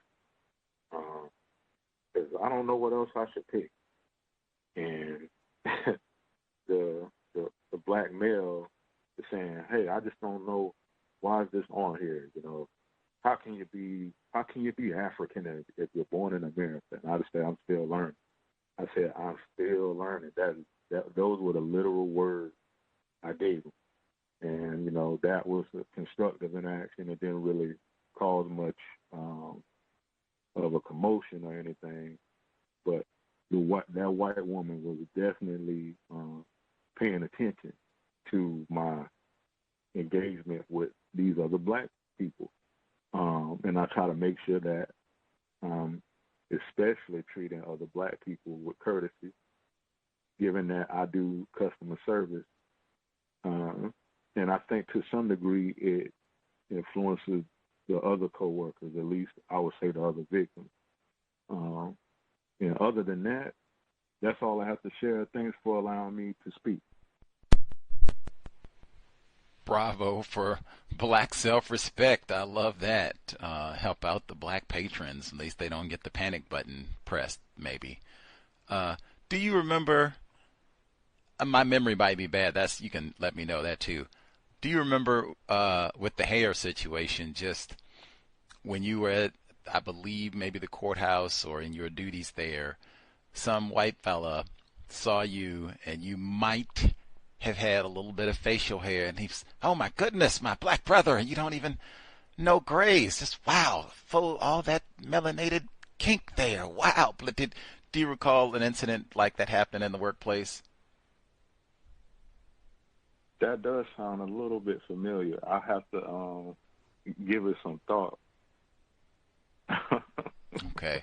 I don't know if that'll be in, I know you got thousands of notes, so it might be literally needle in a haystack for all that. And it might not even be worth it, but it seemed like that vaguely might have happened, where even in line with what non-Clemson dad was telling us, the masculine, like he was impressed, like, wow, he's got full kinky beard, all that melanin, not even virile black male. Oof.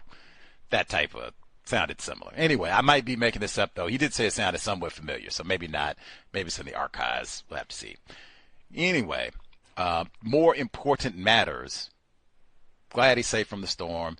He said that they did a better job this time letting people know, what's going to happen. He said they closed the courthouse down a couple days last week and did a better job communicating with folks, as opposed to having people be confused, chaos about, are we going in? Is it going to be late? Is it safe? That sort of thing. That's why I said do not rely, because I think he did tell us that before, that they're in Florida, obviously, so they have a lot of hurricane watches and such.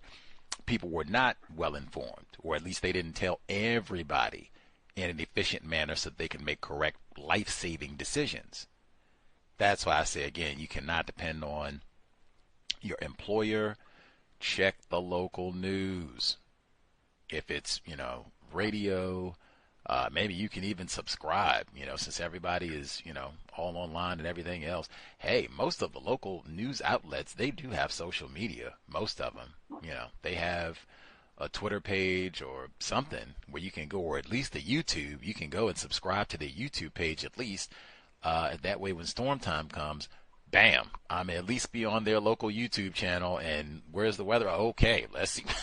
God, like, bang, okay. Just to check, local information so that you can make, especially if you have small children or even if it's just you, so you can make life-saving choices. He said with the dress code now, this has come up so many times at the courthouse that it almost makes one pause, because he's told us about the white women with the leggings. Remember that one? It seems like there have been many, many warnings about the leggings, and it's just willful defiance. Same, white defiance. You don't tell me to wear a mask. You don't tell me not to wear I wear leggings any day I feel like it. Now, tell me to do it, make me do it, make me. That sort of ad. He told us about that over and over. He had the white woman. She would wear the FAMU shirt. I don't think she had the I'm a FAMU mom shirt. Like, now, if I missed that and it was a white woman, like, shame on Gus. I think the white woman, she would just do the FAMU shirt. And that was against the rules. I think he had said before, at least at one time, it's not supposed to be sports paraphernalia and, all the rest of it. He said that he didn't recall the hair coming up as a problem as much as wardrobe. And that's my recollection, too. Like, that's all the time, coming up, particularly white women, wearing something inappropriate, knowing that they're breaking the rules, and I'm going to do it anyway, and, you know, all that other old stuff. He said that his mother concluded that a black female, and even that, he has told us about 50 billion times that white will, same thing, willful white defiance, where she knows the policy, at least, I don't know if they changed it, but at least at one time, the policy was you're not supposed to be wearing sports paraphernalia.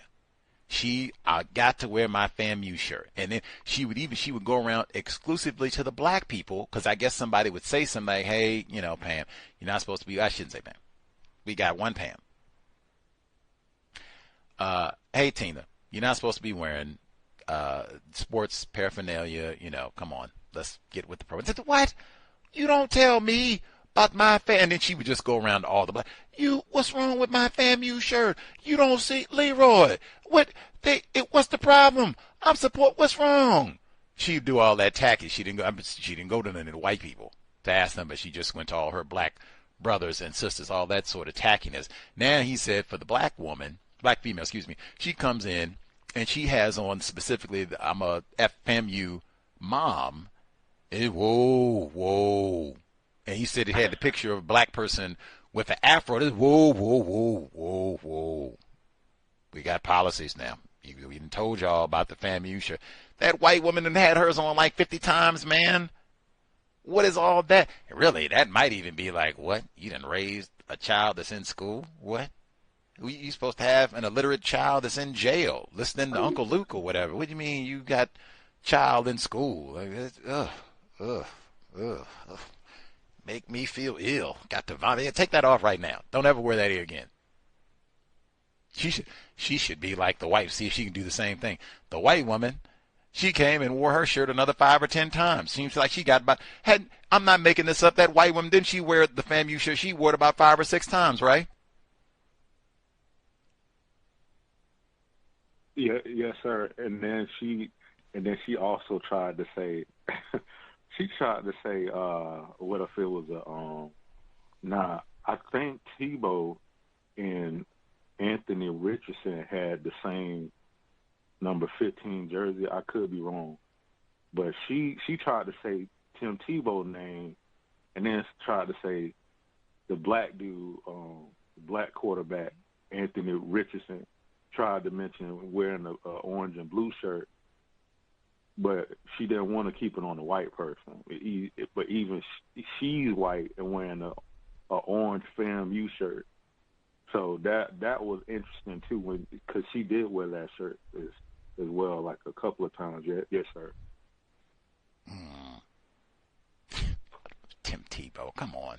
That's not supposed to be that either. It's not. It says no logo. It doesn't say no FAMU shirts. I don't think it was institution specific. It was no logos. People have come in and been inappropriate and all the rest of it. So not mature enough.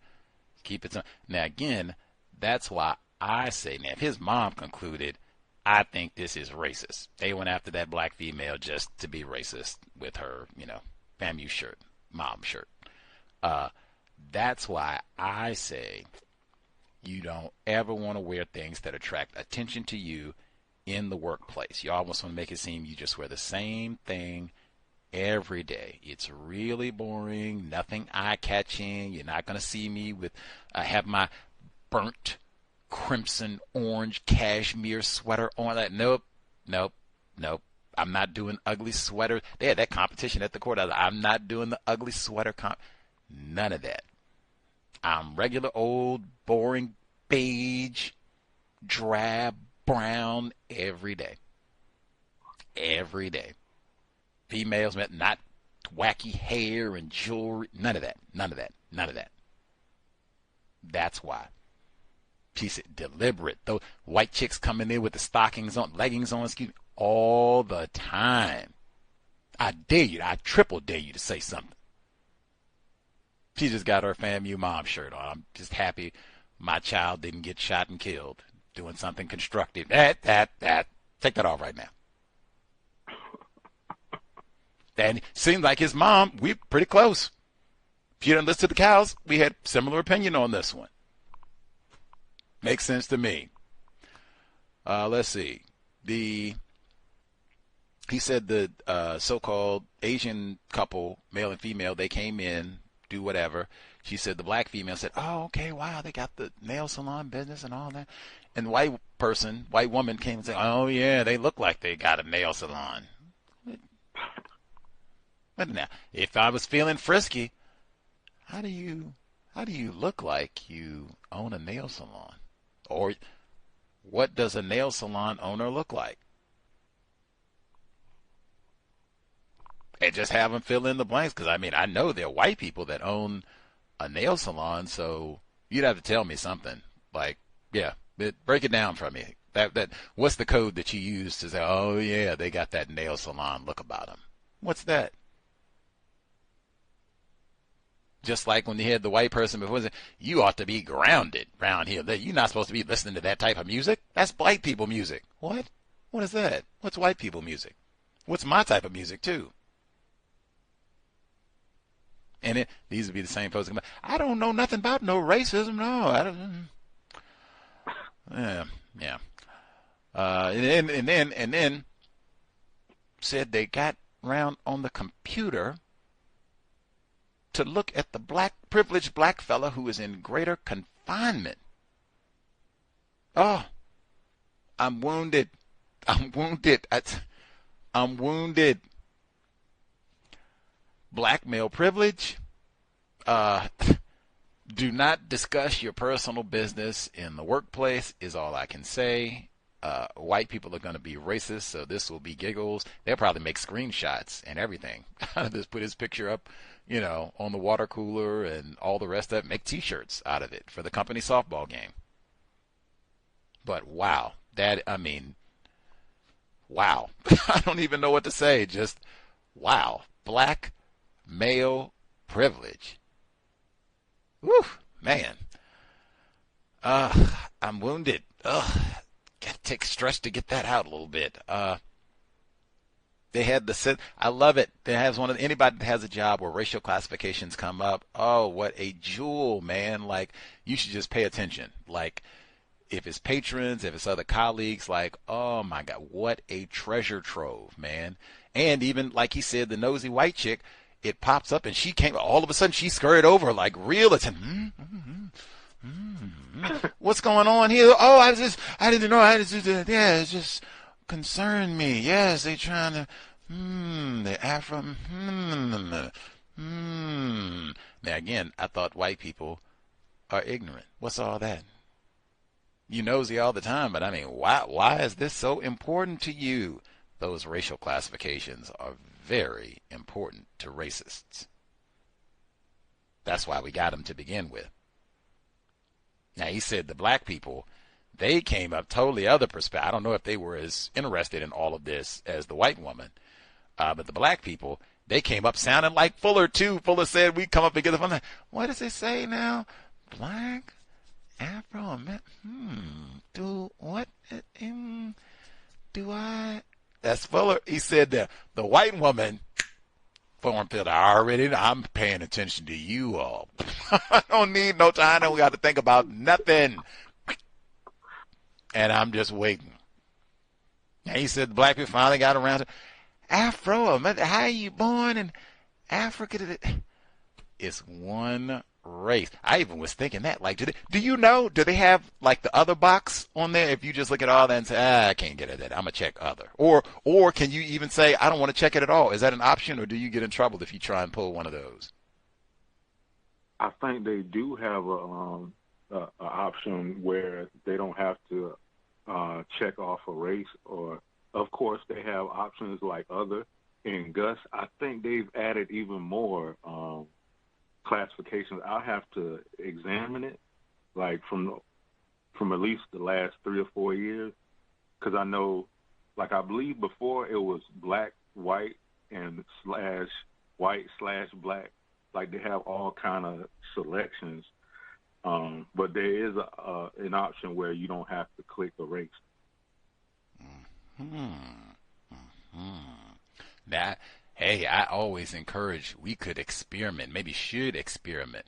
Maybe you experiment 1 year, check white for the box, see what happens. See if somebody tells you no, you cannot check the white box. Or if they, quote unquote, correct your selection. See what, or check other, Mr. Fuller said, check other non-race. Lots, that's why I say we experiment. Check other and write in victim of white supremacy.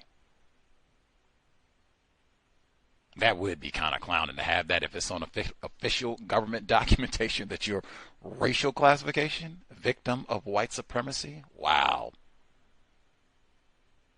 Fuller would be proud, I think. Any hoodles, but he said the black people are like, I be African and I'm born in America. Now all these are concepts, Fuller said, whatever. He said, hey, I'm still learning. Fuller would be so proud.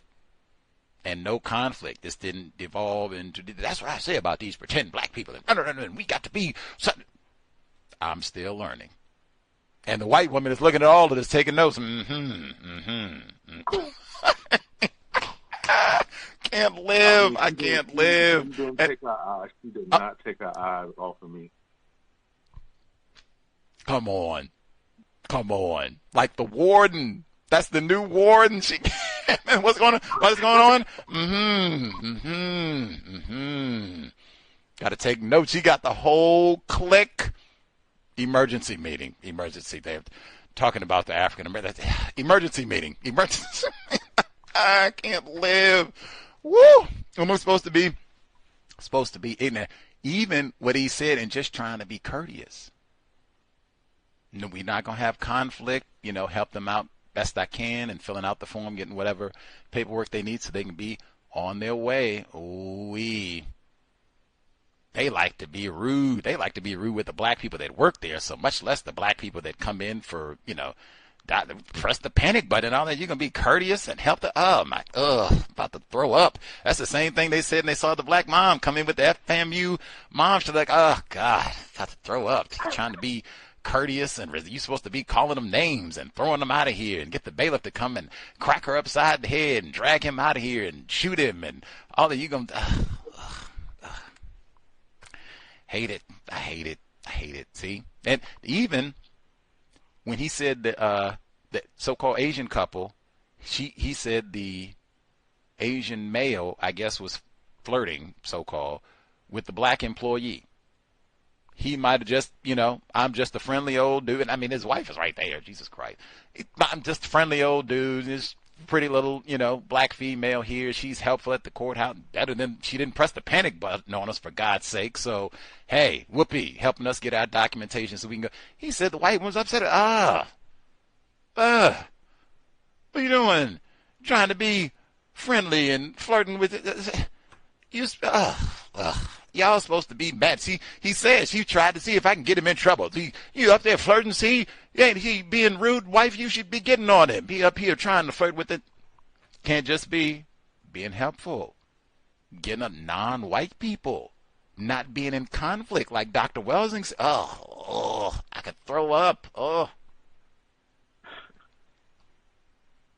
That's what it means to be white. See it over and over and over again. Hate seeing that. Black people with some self-respect. No, I'm not going to be rude. I'm going to try and be courteous to every black person comes here, see if I can help them get their information. That's not, they like it when we are mocking other black people. We hear that so many times. They join in on that. We're mocking and talking bad about other black people. I love it. Black self-respect. That's why Dr. Welsing talked about that all the time, man. Black self-respect. That's why she talked about that all the time. Major part of how we solve this problem. Much obliged. Caller in Florida. Glad, Mama, you, attempted family, everybody safe as possible. Man, hurricanes, craziness. Hopefully everybody will have power. By the time maybe we do this again, everybody in the COWS audience will have electricity, moving on the road to recovery if need be. Man, We will be here tomorrow, 8 p.m. Eastern, 5 p.m. Pacific for the compensatory call-in. We'll catch up, Storm, and everything else that's been going on the past 7 days or so. Sobriety would be best under conditions of white supremacy. Cannot be overstated. Man, you never know when you have to make life-saving choices. You want a great, highly efficient brain computer that is ready to make decisions, make sure that we're going to be here and be well next 50 years. Sobriety, and modeling that for young people. Creator, we ask that you help us remain patient with other black people, victims of white supremacy. We ask that you help us remain patient with ourselves. Remind us to demonstrate the highest levels of black self-respect at all times, in all places, each and every time we are in contact with another black person. It has been time. Replace white supremacy with justice immediately. No name calling, no gossiping, no throwaway offspring, no name calling black people. Cal signing out. Thanks all for tuning in. Nigga, you so brainwashed. I'm a victim, brother. Problem. You're a victim. I'm a victim of 400 years of conditioning. Shut up. The man has programmed my conditioning. Even my conditioning has been conditioned.